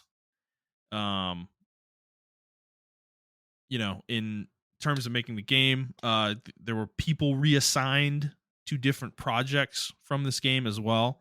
So that was in response to that happening, basically. So it's sounding like things aren't doing great for this game. 2K Games did issue a statement to IGN, though, about this. So, quote, we are working hard to set BioShock up for the best possible future. Right now, we have a good game, but we are committed to delivering a great one. We are working closely with leadership at the studio to define this path forward define this path, end quote. So it doesn't sound like things are great for this game. It doesn't sound like 2K wants to cancel it. I feel like that would be bad at this juncture for BioShock, but at the same time, it doesn't sound like this game is coming anytime soon either. Like it might be going back to the drawing board potentially again. So I'm not sure. What do you think about this? Are you even interested in a new BioShock game at this point from 2K without Ken Levine involved? Because they're remaking. This is going to be a remake of the first one. Well, no, this is a new one. The one I'm talking about here. This is a pure new one. Okay. Yeah. I mean, it's been a while since we had a BioShock game. What was the last one? Infinite? That was the last one, right? Yeah, 2012. A long time ago. I mean, I wouldn't mind another BioShock game, but I really wasn't checking for one, to be honest with you. Yeah. I think the franchise had. I remember when Infinite came out, a lot of people didn't like Infinite, but then it grew to be liked over time, and I think that was like a real disservice to the games. I liked it when it came out, but yeah, there's also a little bit of that though when it became clear that Levine wasn't going to be involved going forward, and we probably weren't getting another BioShock game. I mean, that probably influences people to soften on it a little bit as well. So, yeah. I don't know. I mean, I just wasn't. That's what BioShock is one of those franchises where I was just like, I don't know. After 2, I was kind of done because I didn't like playing as a Big Daddy. Yeah. 1 was just really well done. It set up the world really well and everything like that. And I really didn't need too much more from it. Yeah. Did you think it should have been a one-off, like no other games afterwards? Yeah, I think so. It did so. It was so successful though that I understood it was going to get a spinoff, or not a spinoff, but a sequel. I think Infinite should have been the next one. I don't think BioShock 2 should have happened. I actually just don't like BioShock 2. I know a lot of people like BioShock 2. I don't like BioShock 2. Yeah, I don't know. It's a weird game. Even playing BioShock now, it's a weird game. I don't know. It's just such a weird game to me. It's a weird Yeah. franchise in general. So Yeah, I mean, I don't have much to say about it. I haven't played any of them, so I think one's still worth playing. I think which one's still I often get derided for. I mean, a lot of people think one is like the greatest game ever made. I mean, you in that camp, or you think that's overhyped? one was really, really good if you played it back in '08 when it came out. I would say that. Oh, so you don't think it holds up? No, no, no, no, no, no. I do think it holds up. I just know the story. So I like see. I You think it might not hit as well now, yeah, yeah. I think the ideas story wise? Yeah. I think the storytelling is really good, and everything. But like other games have like I don't want to say taking their mantra, but like kind of did what they did and like advanced it forward, right? So you when you're playing it, you're gonna be like, oh, okay, this is kind of like, and on top of that, like when Bioshock came out, this was the whole era of like when games were doing like that whole retro thing, not retro thing, but like they were going back to that time period where it's like the 1950s, 1960s, 1920s, 1930s. They were doing that time period. Like, because I remember Fallout came out around that time, and then Bioshock came out, and then another game came out that was also doing that kind of time period as well. So it was a very interesting like era of games or trend of games that was happening like all at the same time, and I really loved it for what it was when it was happening. Because I don't know, I'm just so fascinated by like uh Yeah. besides the racism, the 1950s and 1940s and shit like that. I think that's like a very interesting time period and Yeah. everything, like the style and everything like that. um but yeah, like yeah, I don't know what to say about it. Like it's just a weird game. I would actually like to see you go back and play it. It is a weird game though. It's Andy's wife's favorite game. She loves Bioshock. I need to do it at some point. I know. It's not even that long of a game either, right? It's Like I not. could It's like probably eight do it in hours. like, Yeah, it's like yeah, I eight or could nine probably like hours. full complete it with everything in like 20 probably, Yeah. right? So, yeah, I don't know. I probably need to get to it, but it's just I'm just not I it's one of those things, dude. When you hear so much about something for so long and how like universally praised something is, And I don't that's feel why I like I'm say going to it. get a whole I don't feel like I'm going to get a whole lot out of it because Yeah, and this is the that's why I say you're situation. not It's gonna get there's going to be two anything from things it. that happen here, right? Either I play the game and it ends up whelming me because everybody says it's the best game ever and I agree, I guess, and it's like, okay, great. It's like, or it doesn't hit me and I'm like not that into it, and then all of a sudden I don't really want to talk about it because like people are gonna fucking jump down my throat for having that opinion. So it's like one of those things. I just like I don't really see the upside in playing it anymore. I don't know. It's like it's a weird. I know that's a weird take, but No, it's not. I don't I know. definitely understand it, and that's why I played Death Stranding before it got to that point. Mhm. That's why I did it, because I was like, I need to play this game before it gets to the point where like I heard about it from everybody, and yeah. Oddly enough, I didn't hear spoilers from the game, so I think that's Yeah, really cool. So, yeah. but yeah, People are so into Death Stranding that they don't want to spoil it for others, which is funny yeah, that it's in that stratosphere, but it is. So I don't know. I mean, we'll see what happens with this game, but yeah, I don't know. It's we'll see if I play it at some point, but it's not on the top of my mind right now. It's the kind of thing like I don't even know if I'd want to stream it, someday. Like if there was ever an opportunity to do that. Like I don't know if I want my first play of BioShock to be live. It's like, but well, it's that is it's a on the spicy video title. it is on the Switch, so you can play it like portable if you want to, or your Steam Deck. Yeah. So, Yeah. I mean, that is an option. Yeah, I don't know if that's the best place for this kind of game though. This game is very narrative. Yeah, There's a lot of things you need to absorb. I don't know if I want to do that on the Switch. So, but so yeah. But I will say the narrative is not always in your face.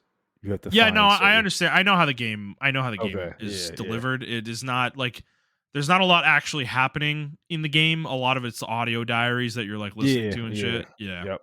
Yep. I know that, which is another reason I'm kind of like, That's why I say like the game. you know, Everyone already did that before. Now everyone, if you played other games, that wasn't the that first game part of to it's do not it. novel. Yeah, that's not Yeah, that, novel that it anymore. wasn't the Yeah, first game to do it, but it was the first game to like, or it was a game to like kind of popularize it and like bring it to the players' attention. Like this is a way to yeah, fucking, you know, have fun with the story. It's like it's almost you know what it is akin to? It's akin to Dark Souls environmental storytelling. Like we've yeah, seen it already. You know, Dark Souls done it already. Now every yeah, game, every Souls like has to do with like, ooh, why is this fucking, oh, this robot's head right here? Well, actually, there was a big war, and then the robot's head happened to roll right there. It's like I don't fucking care about all that shit, bro. Just give me the story. yeah, Like, yeah. so Yep. All right. Fair enough. That's all we got, Montreal. Is there anything else you want to cover before we head out today? I did see an article as we were reading, Mm-hmm. that we don't have to talk about it too hard, but Genshin Impact on the PlayStation 4 will be sunsetted. I did see that, and I debated about putting it in the doc. And all I want to say is, shame on you, Mihoyo. Shame on you. You know, come on. And it won't be playable after April 8th of 2026. Shame on you. I can understand not providing additional updates to the game. Yeah. I totally get that. You know, they want to move on and kind of focus the game forward, right? But to shut it down is fucked up, you know? Cuz like the thing is it's not awful, right? You're not losing anything. It's not like the game's shutting off, right? If you play on PS4, you can just take your account and move it to PS5, or you can move it to a different device, right? It's not that difficult to do with their games, but I still think it's pretty lame that they're this I honestly think this is a window into what's going to happen with these games when they're not popular anymore. Mm. Like Hoyoverse in particular, is they're just going to shut them off, right? Because putting them in maintenance mode, because think about this, they're games that have constant events going, right, all the time. So if you need to put the game in maintenance mode, like that takes effort to do in a way that is satisfying to the player, because you would want to probably cycle events. It's like it's complicated for them because like, do they shut off monetization for the game? You know, like Yeah. you don't want to, you're not giving updates anymore, but do you want to shut monetization off? Because if you don't keep doing gacha events for the game, then what is the point of playing for a lot of people? That's a lot of the reason, that's like the driving force of why people continue to play gacha games, is the next character, the next banner, saving your currency for the next thing, or whatever. And if there's no events, there's no way to earn currency, right? That's how the game operates. Is like the new patches give you new things to do, which gives you more currency. So without all that, like the game doesn't necessarily work. And you can't just put it in an offline mode where people can play in the world they exist in. I mean, you could technically do that, but I'm not sure people would be satisfied with that. So their solution to all those questions is just shut it off. We're just shutting the game off on PS4. It's like, so I think when their game is over and they're done updating it, they're gonna do end of service. Like it's gonna happen very abruptly, like with Genshin, you know.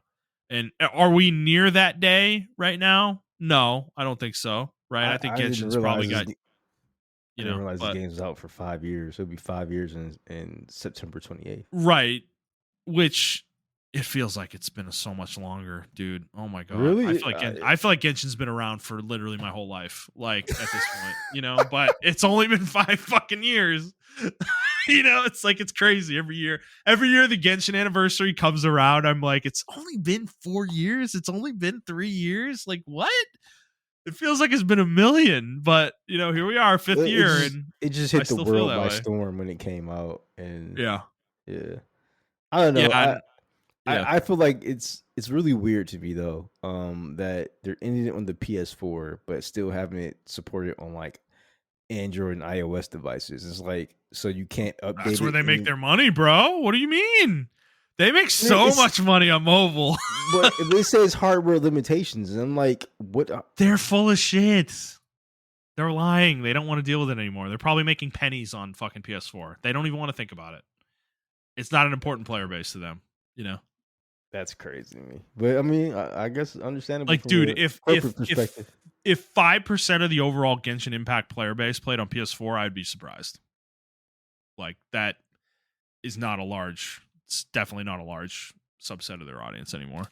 So I understand why they're doing this, given that, but that's my point, though. They're not even putting any effort into the thought of, or maybe they did. I'm sure they talked about it internally. Like, what do we want to do? Could we do an offline version of the game? Could we do a version that recurs events over and over again? But the answer they came to was no. We don't want to do any of that.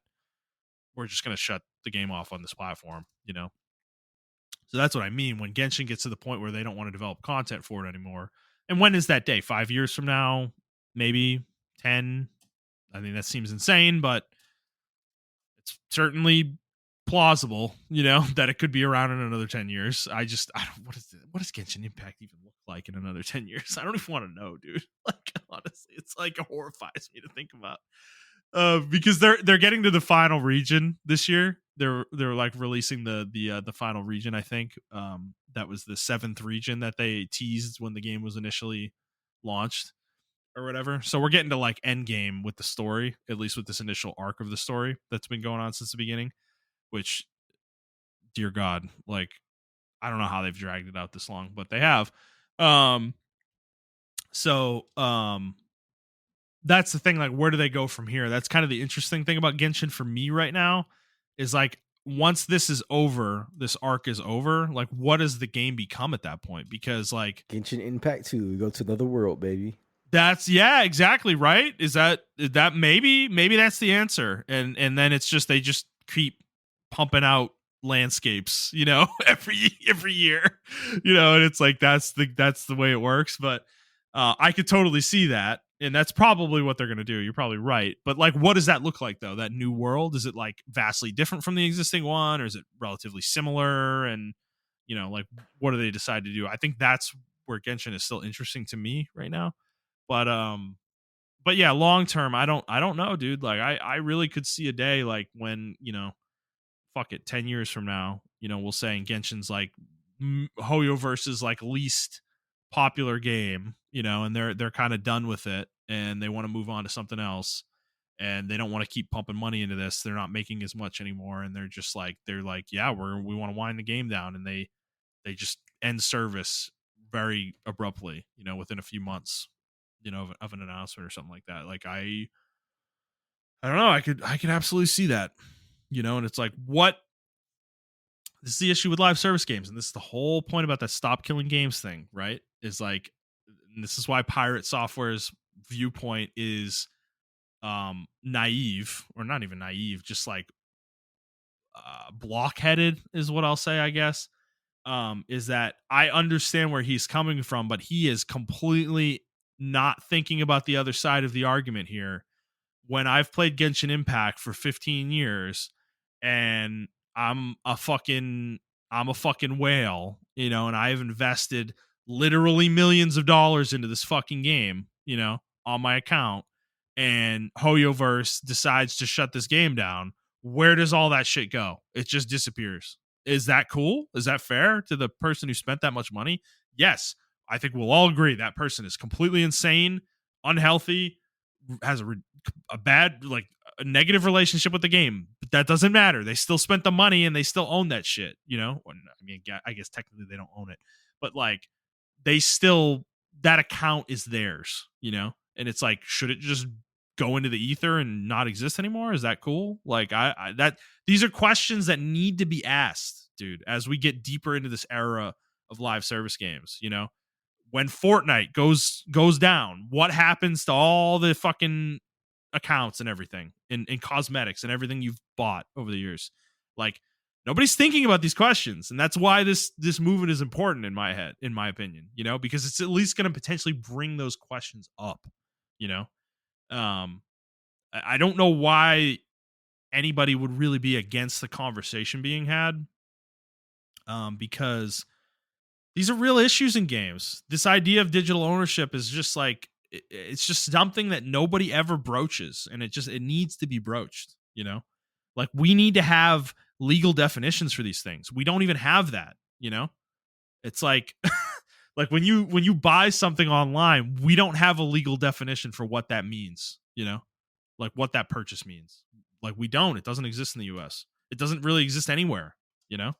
And it's like I don't know. So that's where I come from with it. So I got way off track from your original thing that you were bringing up, but it's like this is kind of what I'm thinking about now though with games like Genshin, you know? It's like and Fortnite. No, Fortnite's been around for 7 or 8 years, you know? It's like that's not young. Yeah, it's the biggest game on the planet still, right? But that's not going to last forever, right? Like there will be a new kid on the block at some point that will eat their lunch, you know?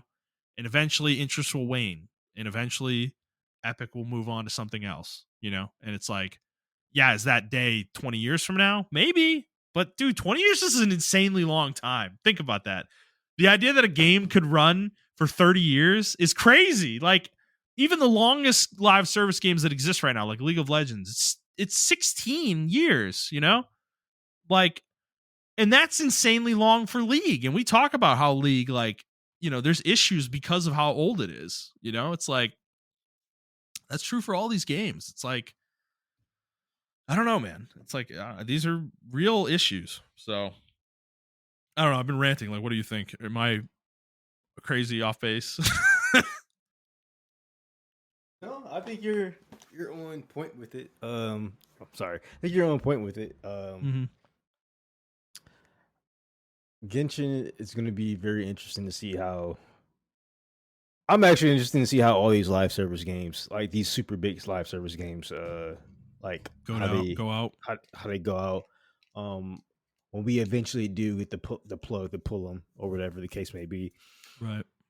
I mean, WoW has been out for 21 years. 2000. I guess right? that's a good one to pull. Yeah. Yeah. So I mean, WoW. Then I guess you can count EverQuest and its many iterations. Has been out for a long time as well, but even that's only reserved for like people over the age of 40, in my opinion. Yeah. So Yeah. you know, or 35 to 35 and up. Yeah. So I don't know. I think their best bet is to just rip the band-aid off and then do it. I think like for Genshin Impact like 2 or whatever, I think they're gonna what I predict they might do. Fucking God. I don't even want to think about that. Yeah, well, this is what I think they're gonna do now.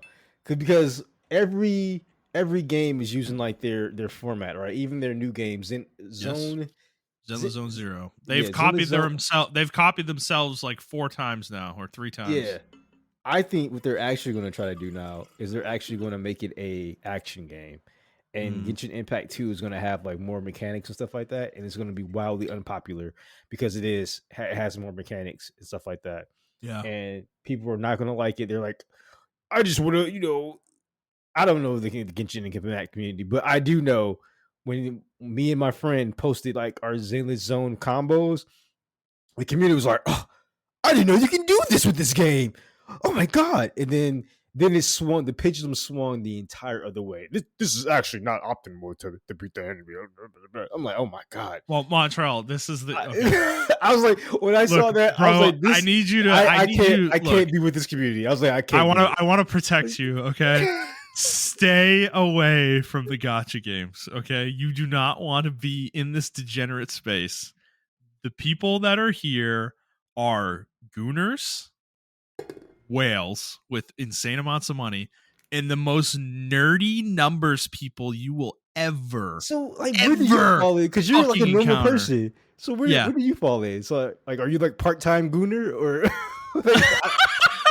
Like, I mean, I don't mind that. That's cool because I like the goons to some of the characters in my video games. So yeah, I mean, the gooning is part of it. I think it's probably my outlet for it, certainly, right? But like, I think part of it for something like Wuthering Waves or whatever, it's more like I like having a game to grind, you know. Okay. Whether that's like an MMO, these games are like single player MMOs to me. Is like how I think of them nowadays.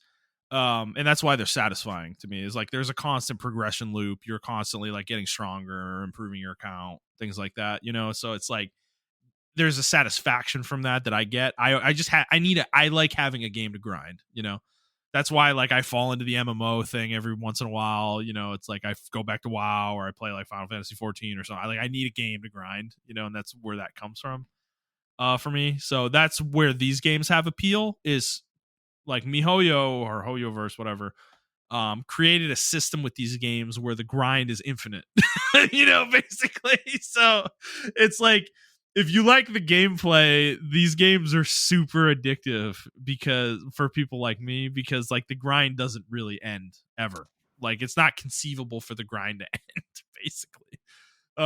But they're like full console games, you know, at the same time though, and they have real gameplay, they have real cutscenes, like they have real stories, like they're Yeah, not they're I not do fucking see mobile that. games, you know. It's like, Yeah, I do see so that aspect of them, which is like, which is one part that appeals to me, but which is also why it's so disappointing to me. I think the only game that kind of appeals to me is Wuthering Waves. mhm. Um, uh, and It's then the only one I've found that I can be healthy with. yeah, and like the other one I Realistically. wanted to get into, but it just the only thing that irritates me about these games, like especially Wuthering Waves and punishing Raven Gray or Gray Raven, Gray Raven, uh, yeah. uh, they have like all these insane like mechanics, or not mechanics, but like move sets and everything like that, and then it's just like reduced to like one button, and I'm just like, Yeah. They make these like really flashy animation packages for these characters and stuff, and yeah, literally all you're doing is pressing square for the most part. It's like you press square, you hit triangle every once in a while, and then you hit R2 for your fucking ultimate when it's ready. And it's like the gameplay loop is like not that yeah, involved, actually. Um, you know, it's like and I think I Wuthering don't need Waves my is game actually a to be little, like, yeah, yeah, yeah, what? yeah. No, you can No, keep go going. ahead. Go ahead. No, keep going. No, I was like, I don't need my games to be like a fucking fighting game. Like, I understand I come from the FGC community, so I'm a fucking Yeah. snob for this shit. But like, I don't need my games to be Devil May Cry. But I do like my games to be a little bit akin to like, fucking Kingdom Hearts or something like that. I think Kingdom Yeah. Hearts is a Yeah. really good threshold, right? Where you can mash square, but like you can do other stuff within that mashing of the square to where Yes. Which you can pull. Wuthering Waves has that, to be fair. Okay. Like there are certain like I think the thing I like about Wuthering Waves, and they've gotten away from this a little more recently. I think their early character design was a little more experimental. But there are characters that you can play. There's one in particular called Danjin. And the way she works, she's very different from everybody else in the game. Actually. So basically most characters, how they work is they have a basic attack, which is just like a button mashy combo basically that you can do, and then they'll have a resonance skill, which is your triangle button. You press it, it goes on cooldown generally, and it does something, and it'll go on cooldown for so many seconds or whatever like that. And then characters will generate energy when they kill things and use their skill and do stuff, and then eventually that energy bar will fill and you'll get an ultimate, right? And you'll be able to use that. You got to fill the energy bar again, and the ability needs to come off cooldown for you to use it again, right? Like that's the general gameplay loop. But Dungeon, the way she works is a little different. Her action skill is actually, or her resonance skill rather, is it has no cooldown. And she's the only character in the game that's like this.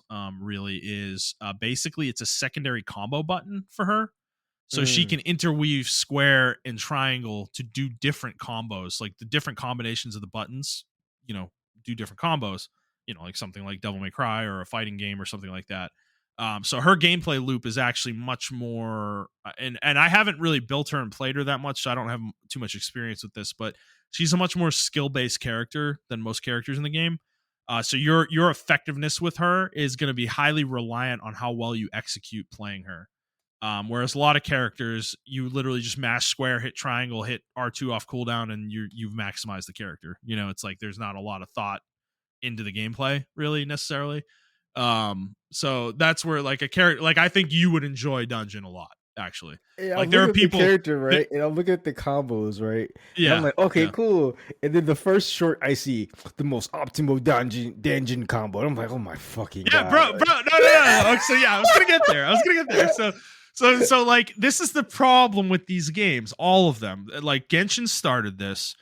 Honkai Star Rail continued it. Wuthering Waves is doing it too. Zenless Zone Zero is doing it too. All the Tower of Fantasy, they're all like this, right? Is these games are heavily numbers based, right? Statistically speaking. So there is a way to math things out to figure out how to optimally do the most damage in these games, right? That's true of any RPG, really, generally speaking. But the degree to which these communities do this stuff is completely beyond the fucking pale, bro. Like Genshin.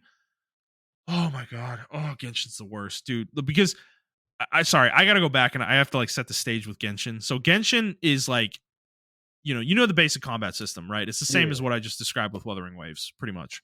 The difference with Genshin, though, is, and this is where Wuthering Waves is a little more digestible for people, is Genshin is got high levels of complexity in its elemental interaction system, basically. So, like the elements, like every character has an element, right? So when they do damage, they'll do it in that element, and those elements interact with other elements. So, like pyro and electro, is like overcharge. I forget what it's called. I think I don't remember what it is exactly, but that when those two things interact, an effect will happen basically in the game. Like let me do like hydro and cryo, for instance. So ice and water, or water and ice, respectively. When those two interact, like whatever you're attacking freezes, basically, right? Cryo freezes ice, or cryo freezes hydro, right? That's the effect that happens when those two elements interact, right, in the game. So what this creates, though, is some of them are damage focused interactions. So when pyro and hydro interact, and by the way, this is how deep this gets in Genshin. This is the reason why I couldn't keep playing the game, because you literally need people to explain this to you to understand how to optimally play.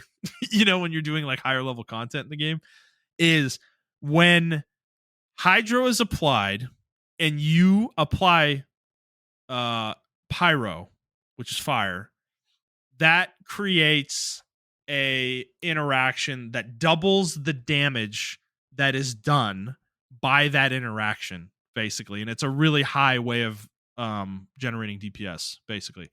Mhm. If you do it the other way, a different interaction happens. If you apply pyro and then hydro, a different interaction happens, and it doesn't double the damage. So the order in which you're applying elements matters a lot in Genshin Impact's combat, which is where the I depth of the game comes from, Yeah, and I right? did notice that. I did notice that when I was Yes. playing it for like the 10 hours I did play or Yes. whatever. Yes. Which, Um when you have 6 or 7 elements, you can imagine how ridiculously hard it becomes to really keep track of all of it as a player, yeah. you know? Yeah. So that created this sub community in Genshin specifically, where there are these people who make videos where they calculate the damage, like the highest amount of damage that teams can do with optimal weapon, optimal artifacts, optimal artifact rolls, and then they'll calculate the damage and they can show it in their gameplay, basically. And they will show you how to execute it on video, like what steps to take and what order you should be using the abilities in, who to swap to, what order to use their abilities in, who to swap to next to use their abilities, etc. Right? And this became a super nerdy, spreadsheet driven statistical analysis of these games, to the point that it is like permeated through all these gachas now, because this is how all these games are designed to some degree. Like I Mhm. said, Wuthering Waves is relatively simplistic compared to Genshin from the damage calculation standpoint, because there are not elemental interactions in Wuthering Waves, which I think was a good decision personally, because it focuses the game more on the gameplay rather than the numbers.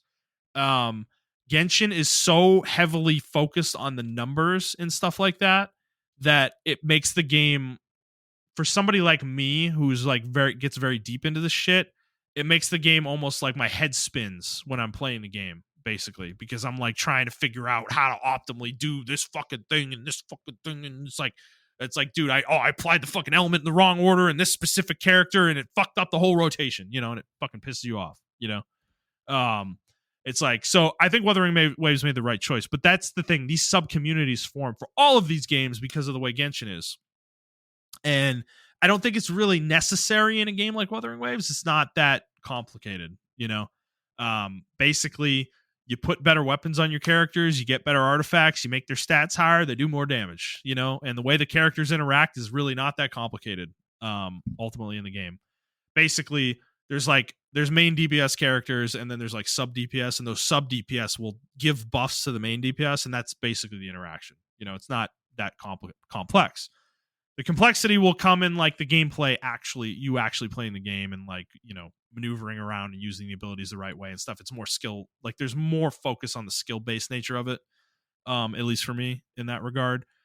Whereas Genshin, you could argue the skill ceiling in Genshin is way higher than Wuthering Waves. I think most people probably would argue that, but my thing is that like that skill ceiling is totally predicated on all of these interactions that are just like nobody's gonna figure out on their own. Basically, is that the point? The basically, it's gotten to the point that, you know, like deadly boss mods in like World of Warcraft. You know how like it tells you what to do in boss fights and shit like that. Yeah. And people like complain about that and stuff and think it sucks that the game is like designed around that. That's kind of where we are with Genshin. Is basically the game is like they've made these characters so complicated because they know the community is going to break it down and tell everybody how to play, basically, you know. Well, So so it's like, I think that's a yeah, bigger conversation. Maybe we can have like another time. yeah, But like, when does it become a point to where how do we get the developers to stop listening to these type of people? And like, because this is, and I mean this in the most non-offensive way, honestly, y'all. yeah, Because a yeah, lot of them, a lot of these people, whether it be Monster Hunter, whether it be, you know, WoW or things of that nature, a lot of these people, some people do have like their own spectrum. So this is like a part of their autism, and yeah, they zero in on this, and then they tell everybody like, yo, this is the numbers I did. I did this. I did this, yeah, and this is it. And um, I like you said, even while the start to develop their character or their boss, their dungeons around like these add-ons and these add-ins and stuff like that. And I yeah, feel like Monster Hunter as well developed like well, actually, I think they went the opposite direction. I think they went too easy with yeah, Monster Hunter. yeah, yeah, Um, but I can easily see it going in the other direction, like really, really fast, you know. yeah, And I don't want to tell people how to play games because, like, if that's how you play games, that's how you digest games. But sometimes those those are like the 1% of gamers. Like a lot of us don't digest. Like I know when people play Devil May Cry, they don't play Devil May Cry like I play Devil May Cry. They don't play, you yeah, know, Metal Gear Revenge just like I play Metal Gear Revenge or other people play Metal Gear Revenge. We don't, you yeah, know, like action games, and which is why also I like Bayonetta as well, because Bayonetta actually progressed action games forward as far as like how you can do flashy shit and still be a relatively easy and fun game. Because Devil May Cry, you have to like practice that shit, and it is a very dated game compared, like action wise. Like I know this is a hot take, but it is a very dated game action wise compared to like other action games because they don't have the quality of life that other action games have, like Bayonetta yeah, or like yeah, Nier or whatever the case may be. But I yeah, understand that I'm one of those few people, like even Kingdom Hearts and stuff like that, that like looks at these things and like this is really crazy and everything like that or whatever. And I don't know, like should the game developers develop games for that particular person, or is it like a natural flow and progression? Like this is what my community has become, so therefore I have to do that. You see what I'm saying? yeah. So yeah, you're oh, man, this is a large conversation because yeah, Yeah, you're getting into like the, because I'm thinking of like fighting games, right? With yeah, the exactly. FGC, with like Yep, frame data and things like this. That these are terms that nobody talked about when we were young, right? yep, With these games, like even, you know, in fighting games back in the day were the shit. Everybody wanted to play Street Fighter, you know. yep. And nobody talked about shit like that though, like frame data and all these like nerdy ass fucking terms to describe. But like developers started integrating that kind of thing into their games, right? Into the training modes and stuff. Like like they would like show you the frames or whatever, Hmm. or like tell it to you like in the training mode and And stuff. tell So you you can which like frames practice are things. negative, which ones are positive. Yeah, what does that even fucking mean? By the Oh, way, that's what I. okay. This is what I. So Yeah, go ahead. yeah, I can just give you a brief explanation. So like when you're, I'm Yeah. sorry, like this is like No, how no, no. you I gave you the splurge about gotcha. So yeah, yeah, yeah. yeah, Give it yeah. back. Give it back to me. So Yeah, like for negative frame data, right? Say like if yeah, you block, right, and say like Ryu's punch. I'm just this is yeah, just pure. Don't kill me, y'all, because I haven't played Street Fighter in a while. But like yeah. Ryu's punch, if he's negative, if he hits you and you're negative on that block, that means that you can't respond right quickly fast enough to retaliate. He's What? going to be safe. He's going to be so he's +5 on that. He's +5 on that block. So you Okay. will either have to have a move that's +6 to retaliate, to hit him back, to punish that punch, or you just got to eat that. You got to eat that block, and you're like you can't respond because you're on negative or whatever. Yeah. And so like those are frame datas. Now I just simplified it a lot there, but like that's pretty much like the groundwork. Then you have hitboxes, active hitboxes, and then like red zone hitboxes and all this other shit like that, right? So even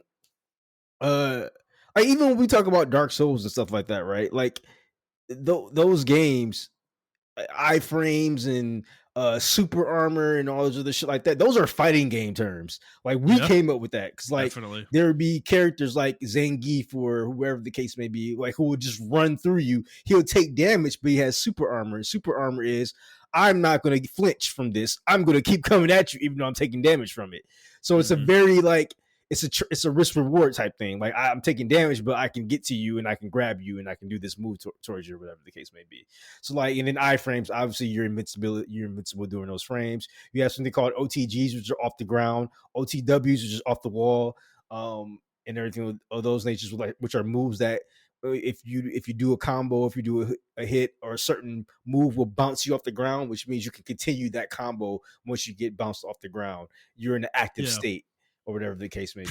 So yeah. So oh my god. See, this is the kind of you do what you're talking about though is exactly the reason why I think fighting games struggle a little bit though. It's I wholeheartedly agree. But I think that's the crux of my question. How do we casualize? Yeah, how do we like casualize? How do we put the toothpaste back in the tube?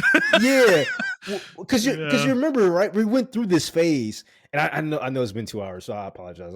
No, you're good. You're good. Yeah. So conversational show. I'm enjoying the conversation. So, you remember we went through this phase, right, where games were like super casualized and like people were like PS3 baby, Xbox 360. Yo, I mean, dude, don't we yearn for it? Me and you, I think a little bit. Yeah, like isn't it crazy that we've come full circle, man? You remember how angry we all were back in the day about that? We were like, oh, they're making every game so easy. They tell you where to go and what to do and fucking. I mean, there's still some of that nowadays, right? But I think Dark Souls pushed the pendulum back the other way, and now it's like, dude, my thing is like, how do we get back to the middle? You know, like that's right. I think that's where I'm at. Yeah. Because back in the day, we granted, right? There were tournaments everywhere. Yeah. Marvel vs. Capcom 3 was huge, and it didn't have frame data. It didn't have none of that shit. It was still a casual game a casual person can enjoy. Like Mortal Kombat. I think the reason why Mortal Kombat is bad now is because it leaned too heavy into the frame data bullshit, trying to be a tournament worthy type game instead of just being a casual fighter like arcade fighter where you do fatalities on people. Yeah. Exactly. So it's like I don't need every like because there are games, man. I'm like, oh man, like DNF Duel looks really fucking cool. Like I really want to play that game, but then I just don't care. Like I'm like, I'm gonna get online. I'm gonna get fucking killed by a master, and I'm not gonna want to play the game no more. Like because I like the last game I legitimately like was climbing, and I got to like diamond or master rank or whatever was Marvel vs. Capcom or whatever. Yeah. And then I stopped playing fighting games altogether for a while. I stopped playing fighting games altogether or whatever. And I was just a casual fighting game person. Like my family used to play fighting games and everything like that. So it's very like DJ was trying to get me into Tekken, and it was just like, dude, do I really want to? Like, it's like you with gotchas, right? You're like, it's like certain games you're just like, I don't want to play this game because I know where I'm gonna go. Like Yeah. Yeah. I this is a No, dark place for Honkai me. became that way too, dude. Yeah. Like, I really enjoyed that game for a while, but then eventually it just became a game of calcs, and Mhm. that game's turn based. So people literally would tell you the turn order, the exact team comp, what you needed to do in what order. You need this exact speed value on this character, so they're guaranteed to go first, and then you need this speed value on this character, so they're guaranteed to go second, and then this is exactly how the turn order is going to play out. So you use this ability first, this one next, this one, and it's like literally people are telling you exactly how to play the game. It's Yeah. like that's the level And, it got to with and it. it's like a totally different experience for the fighting game community, but almost in the same stratosphere, same like wavelength. Yeah. I would be in the lab or training. We call it the lab. I would be in the lab for hours just trying to figure out different optimal combos. All right, so if this scenario happens, because you can set up the dummies now to do Mm. crazy shit, like okay, what if somebody like does an air overhead to me? How can I optimize a combo off of that? So you'll be in the training thing for hours. Yeah. And you Not tell the even dummy to do that on you constantly over and yes, over or whatever, like at a exactly, certain interval or whatever. Like exactly. You can that's do crazy crazy, shit, dude. That's and insane. Give me that in yeah. league, bro. What are we doing? Riot, come on, bro. Like, So it's like you would get that, and then some games even have ghosts where like if you can you can record the last game you played, and yeah, you can play against a dummy that like kind of modifies that gameplay or copies that gameplay that you lost against, yeah, whatever. yeah, So it's like, and I remember being hours and hours and hours in the lab for Marvel's yeah, Capcom. But there'd be sometimes I don't even fight people. I would just be in the lab. And like, especially when I went to casuals, like casuals are very humbling experiences because you play in person with people. And then like you're like, okay, I got this combo, I'm gonna do this, I'm gonna do this. And then somebody comes in and just and one and done you. You're just like, what the fuck? Like they just negated your whole all your thing or training prep, all your yeah, training or everything. whatever the case may be. And like, but that's also why I like that type of shit, right? Because it was also like a really social thing. So I guess it is different from Genshin Impact in that regard. But Yeah, like, and I think that's the big theme a lot of people miss with fighting games is the togetherness. Like you used to have to go over your friend's house to play 2-player fucking Street Fighter or something like that. You used to mm, go to the mhm. arcade. Like now everything's online and everything like that. Um, and I think that dumbs down the casualization of it because everything is online. So all you're getting is the sweats of the sweats and everything of that nature. And I don't Yeah. know. As much as I like it, is not every game needs that, So Not every I game don't. needs that all the time either. Is like, But dude, we've been lamenting in norms and league for a while now that people are just playing it like it's fucking ranked, dude. It's like chill out, bro. Like let me try a new character, and like actually have a shot. It's like I don't know. It's and what's crazy? I think one game that actually did a really good job yeah. at closing that gap was Near. Near did a really good job at that because I can play Near totally different from you. Like I can do crazy shit Near. You're like, what the fuck? I ain't know. I ain't know 2B can do that shit. Like, yeah, she can do that Yeah. shit.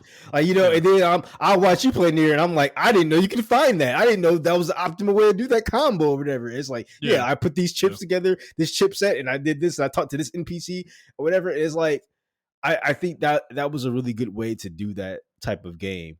Yeah. Yeah. But I don't know. Yeah, it's just I don't want games to get too casualized. I just want games to go back to like the perfect medium that we had. Like you can play Halo with your friend, Well, or you can play Smash Brothers with your yeah. friends, and not like Smash Brothers to me. Okay, that's the perfect example. Yeah. Smash Brothers has been completely killed Ruined. in my ruined. Yeah, there Ruined. you go. Yeah. Ruined for Ruined. me. I can't play Smash Brothers without even thinking, like, cause I never thought of it as a fighting game. So now when I play it though, I'm like, oh, I gotta learn the frame data for Bayonetta's fucking combo so I can and see if I can spike Justin in this right area, or whatever the case may be. Like I have to, that's what my mind would go, and Yeah. that's why I don't want to Yeah. play it. Since I'm just like, I can't Yeah. play it for fun, bro. Like we're playing Yeah. 4-player Smash, Oh and I'm like, man. nah, man, I gotta go crazy now. Like like No, I could, dude, Smash sucks because I was naturally really good at it. when I was younger, and I mean those skills are still there, but like Yeah. I dominated my friend group for the most part in high school, and like yeah, just dude, when it and I was one of the people that wanted a full online mode and everything with it, and you don't know what you're asking for sometimes. You know, it's like you can't see what the consequences are going to be of things, and now it's just yeah, Smash is like I think about playing Smash, and dude, like if we were sitting in my house and you guys wanted to come over and play Smash, I'm still probably down to do that kind of thing. Yeah. Me too. But I don't really want to play it online. You know, it's a couch Yeah. co-op game to me in my head, you know? Well, And that's how I feel about Mario Kart. But like even Mario yeah. Kart is a competitive like online Yeah. scene. You Yeah. know, this is Well, the most dude, no, and optimal route. Like it's like yeah, and I think that gets to the ultimate problem, right? Is I think like historically, I think this started in World of Warcraft. You think World of Um Warcraft was like the first one to kind of bring this yes, I think mentality out? elitist jerks were the kind of the ground zero for this kind of thing. Online because it toxified playing WoW in a really bad way that permeated through the game so deeply that eventually I didn't want to play the game anymore because of the community, not because of the game, you know. Mm. Because people they were slavish to like elitist jerks and the things they would say. You know, it's like, oh, you need to have this item and this enchantment and this talent build, and if you don't have those things, you're not going to be able to do optimal DPS. You know, and we all know, like you and I both know, that optimal is different from actual. You know, in reality, Yeah. and players in WoW, people who are literally worse at the game than me would criticize my build, right? And like I would outdamage them in every single fucking raid till the end of fucking time, and they would sit there and be like, "Oh, why do you have this particular thing on this piece, bro? You know, well, you know, online I saw that you're supposed to have this, you know." And it's like, brother, I prefer it, and until you can outdamage me, I don't want to hear your criticism. I don't care. I like this, and it works for me, and I'm the highest DPS in the goddamn raid. Shut the fuck up. You know, it's like that. That shit drove me crazy, bro. To the point that Well, like I quit the game because it's just like I don't like players, people. Let's take it out of games. People will take the path of least resistance to anything, right? That is yeah. almost universally true, right? Yeah. So when 100%. somebody else does all the legwork for you and figures out how to do something optimally, people are going to copy that, right? And in human history, that has generally speaking been a very positive thing, right? When somebody invents something that revolutionizes doing something, right? Like the printing press or something like that, those things have been very positive things for humanity. But like when you get into these microcosms of like video games, playing games, there is an optimal way to play every game, right? That's always going to be true. Will we discover what that is? Maybe necessarily? No, probably not. Actually, I would argue that like no one has ever discovered the fully optimal way to play any game, right? Because we're human. It's just not possible for us. We're not robots, right? There are things we don't know, things we don't understand, math calculations that we didn't see or do correctly, or we were missing information that right precluded that. So like, but it doesn't change the fact that there is still a perceived optimal way to do things at any given time based on the knowledge that we have, right? So gamers, they're humans. They do the same thing that humans have always done, right? They go find the path of least resistance and they're gonna go do that, right? I just think online culture is such that people are and I mean I think society in general, this is like we're kind of getting outside of games in some of this discussion, is like I think people are just nowadays are very bad at thinking for themselves, and critically thinking about things on their own. They need assistance, or they desire assistance, or they seek assistance. They don't really try that hard to analyze things on their own. And I think that's why me and you are naturally good at games in a lot of ways, because we're not like that, right? Like we don't. The first thing I do when I play a game is not to go find a guide, right? Like, I think that's the complete opposite of what you should be doing when you're trying to learn something. Yeah. Because you have no context for anything anybody's going to talk about, right? Like, you don't have any understanding. So it's like, but I think when people are playing a game and they encounter their first barrier, there's two ways to approach it. I guess three ways technically. There's continue to try until you figure it out, right? Which is generally what you and I will do. There's quitting, right, which a lot of players do. And then there's going and seeking help outside the game, right? Which I think is what the vast majority of people do with most games.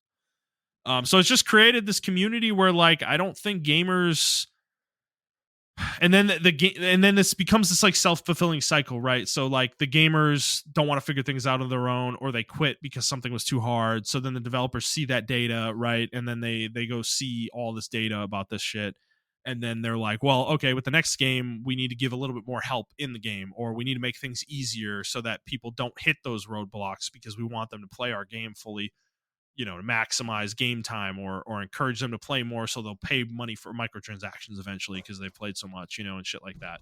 So then, like, they start developing their games to be easier to, and it just becomes the cycle, right? So eventually we get to this point where, like, this is weird because, like, we're talking about games not being casual enough, right? That, I think that resulted in what happened during the PS3 and Xbox 360 generation.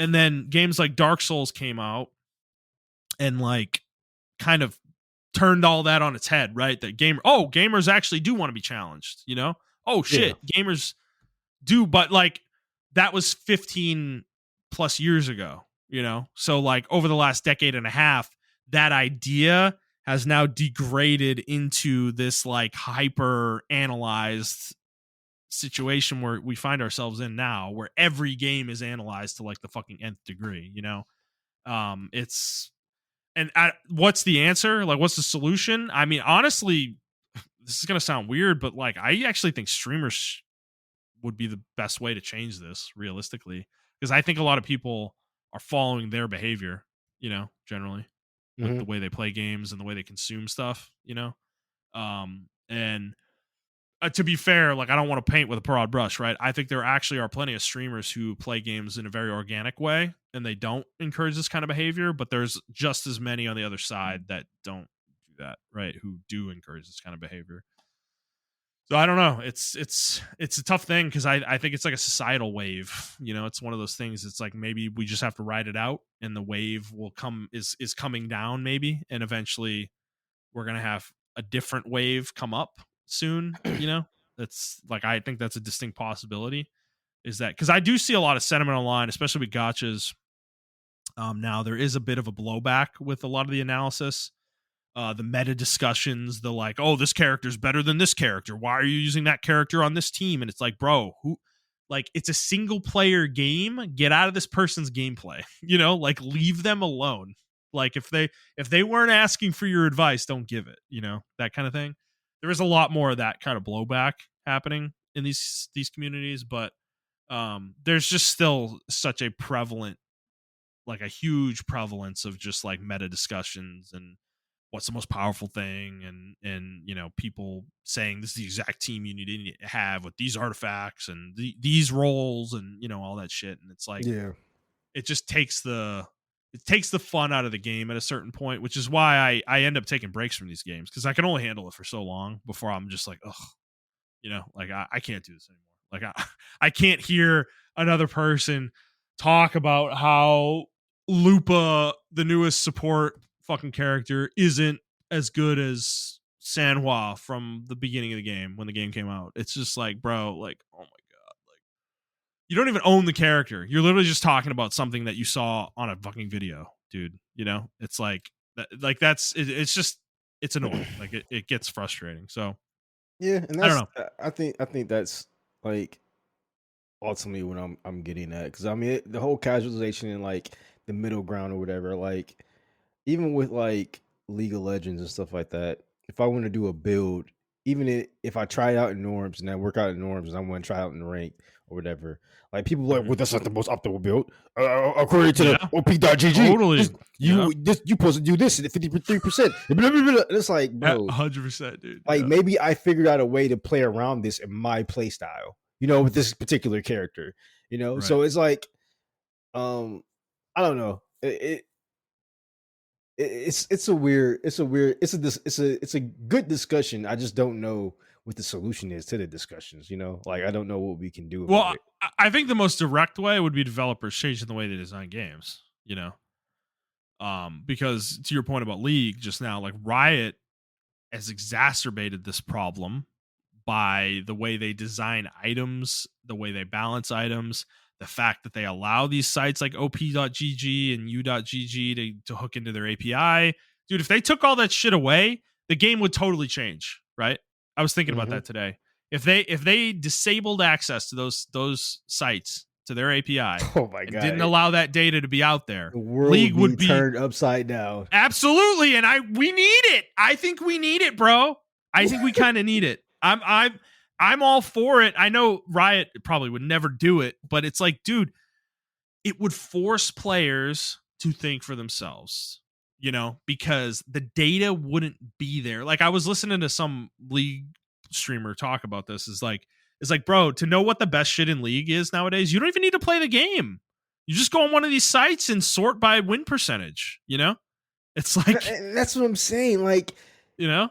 and when I'm talking about like the casualization of games or uncasualization of games, I guess, or whatever, Yeah. the sweatness of games, like it diminishes the entire quality of the game because you're right. Yes. Now I don't have to play Zed a billion times to figure out the most optimal Zed build for me personally. I can just Right. go to op.gg, sort by fucking win. What's the first item ever? Because they even got it by when how many the first item people pick. Oh, people who Yeah. pick this item win for 53% of the time. If you Yeah. pick this as your starting item, and it's like, Right. what are we talking about, man? Like, I don't know. I don't know. It's just it gets to a point where it's just not fun anymore. Or it's like,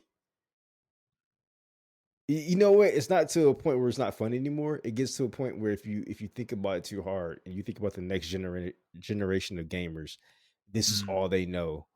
They're not going to know a time without op.gg. They're not going to know a time without elitist jerks. They're not going to know a Yeah. time without Reddit. We're already there, dude. Yeah, I mean, yeah, you're right. I think that Yeah, time is now. yeah, you're right. I'm It's like it's sorry. Yeah, happening. you're right. Yeah, And it's and yeah. you can see the stark difference in the way we consume and talk about games. Mhm. Even some of the older people like our age, um, they try to change the way they talk to appeal to the younger gamers or whatever. Yeah. And I, Yeah. I, I low key kind of hate that, but I understand like you gotta get your money, gotta get your money. But I low key hate that. Because I bring this up too because it's like call it Battlefield 6. EA gave out a lot of codes to Call of Duty streamers because that makes sense. I mean, they're that is the biggest community as far as FPS is right now, and they have a large streamer community and everything of that nature. And of course, they gave it to the Battlefield content creators as well, but there's not that many Battlefield content creators ever since 2042. So I think now I don't think this is the same guy, but it was swag rather, and Mhm. for Call of Duty, and he made a tweet pretty much saying like, "Oh well, I like the gameplay and the gunplay in Battlefield 6, but did you think they'll need more personal goals when you're fighting and everything like that, and more incentive to actually keep fighting and keep eh, like more personal goals, more what he was trying to get at is he wants kill streaks in the game, Yeah. that he think that would enhance the player experience as kill streaks, and it's like, Ugh. no, Yeah. that's not what Battlefield is. You see what I'm saying? But Right. like, Because yeah, I mean, it's encouraging a gameplay loop of just kill KDA, exactly, chasing, which is instead of going for the objective, which is what a right. Battlefield game is, right? Exactly. And it's Right. teamwork. Like you can't just go off by yourself and do stuff or whatever, unless you're like really good or whatever.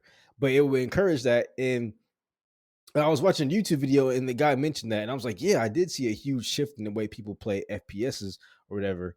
Like even with like Halo and stuff like that, it usually like you had to have like good call outs and everything to like Mhm. lock down a map or whatever. Like if you were Yeah. spawn camping people, you had really good call outs in like Halo and stuff like that. Then the game kind of changed with kill streaks because it encouraged you to be like a solo player instead of like playing with your team Yeah. Right. and stuff like that. And uh and I don't want Battlefield to be like, this is the most optimal way to like, flank people and like it's like I just want you to play the game and like have fun with the Right. game Yeah. and I think that's why I like Battlefield because it's like you can be casual, but you can also be really good at the game, whatever. Like your kill Yeah. streak, bro, is the airplane, is the player flying the airplane. Well, I don't know how to fly airplanes. Well, jump in it and keep flying until you get good at it.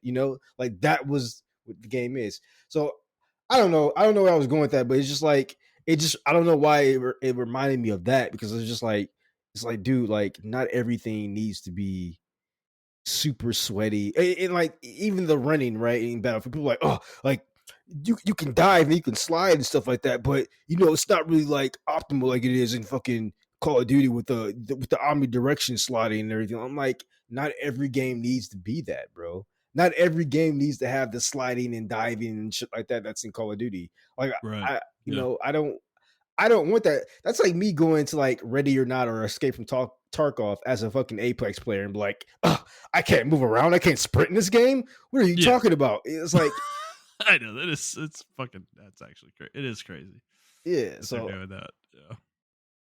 so I Yeah. don't know. I just hate I just feel like it's a broader thing that It obviously is. started with our generation, um, Yeah. but it ballooned into like Reddit threads and um like sometimes I like to go to Reddit because I'm like, am I crazy or some things? And like people are like, no, you're not crazy. This is actually like the root chain thing was like people like, you're not crazy. This is actually a thing that's going on or whatever. But like Yeah. um majority of the time though, it's like I don't even see the point of Reddit besides me getting mad. Every time I get on Reddit, I get mad because I just like these people are like not thinking, dude. Like, or they're No, they're thinking, but just totally blurting out whatever comes into their brain, dude. They really are on that site. It's fucking it's wild. It is wild to see sometimes like how little they think about what th're posting. It's like I don't know, but yeah. Nah, man, it's an interesting discussion. It's I mean, honestly, when we talk about it like this, this is where we start getting like really negative, and it sucks because you get in that headspace where like, man, gaming used to be so good back in the day. It was pure, there was purity to it, um, and I feel like it's very impure now. But it's like, but to be fair, we have a lot of that purity in like the indie space. I think yes, we it's do. like we can't forget And, that, right? and we And can choose not to engage in like the community and stuff 100%. like that. Right, totally.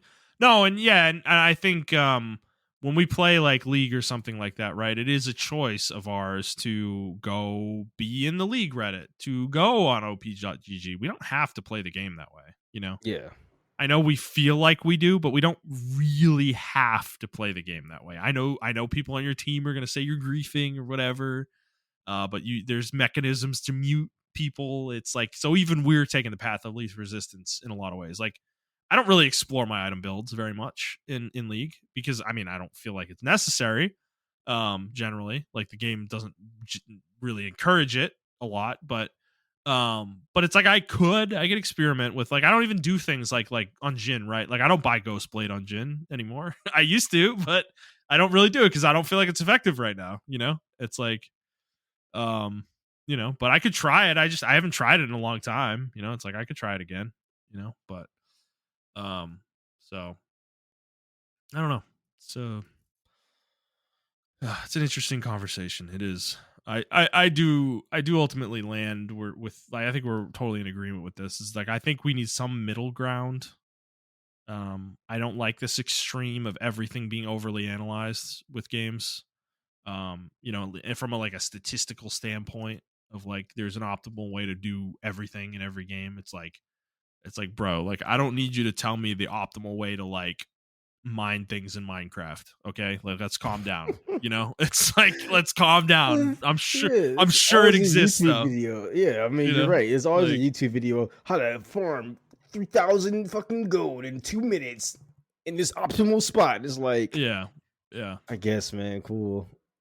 yeah. It's like, dude, you like break the game when you do things like that. You know, it's I mean, it's fine if you get joy out of that. I'm not saying don't do it, right? But it's like it's just like once it's in my brain, like when I get exposed to that kind of thing, it's like, well, when you're like play the game and you're like struggling for money or something like that in your example, it's like you can't get it out of your head. It's like, well, I could just go do that thing and have all the money I want. You know, it's like doing this the hard way is it worth it? You know, it's like it becomes like a constant conversation. So I'd rather not know about it at all, you know. Basically. So all right.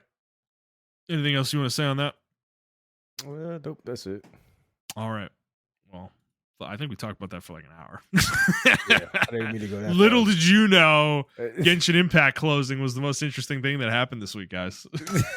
Clearly, closing on PS4, I should say. Sorry, correct myself there. But all right. Well, if you guys enjoyed this episode, please like the episode, review this episode, subscribe to the show whenever feed you're listening to it on. Please subscribe to us on YouTube and Twitch if you want to see streaming happening potentially from us. And if you'd like to interact with us on Twitter, you can do so at the Players Take on Twitter, or you can send us an email to theplayerstake01@gmail.com and we will answer that on the show. All right, guys, we hope you enjoyed this episode. We will see you next week. Bye.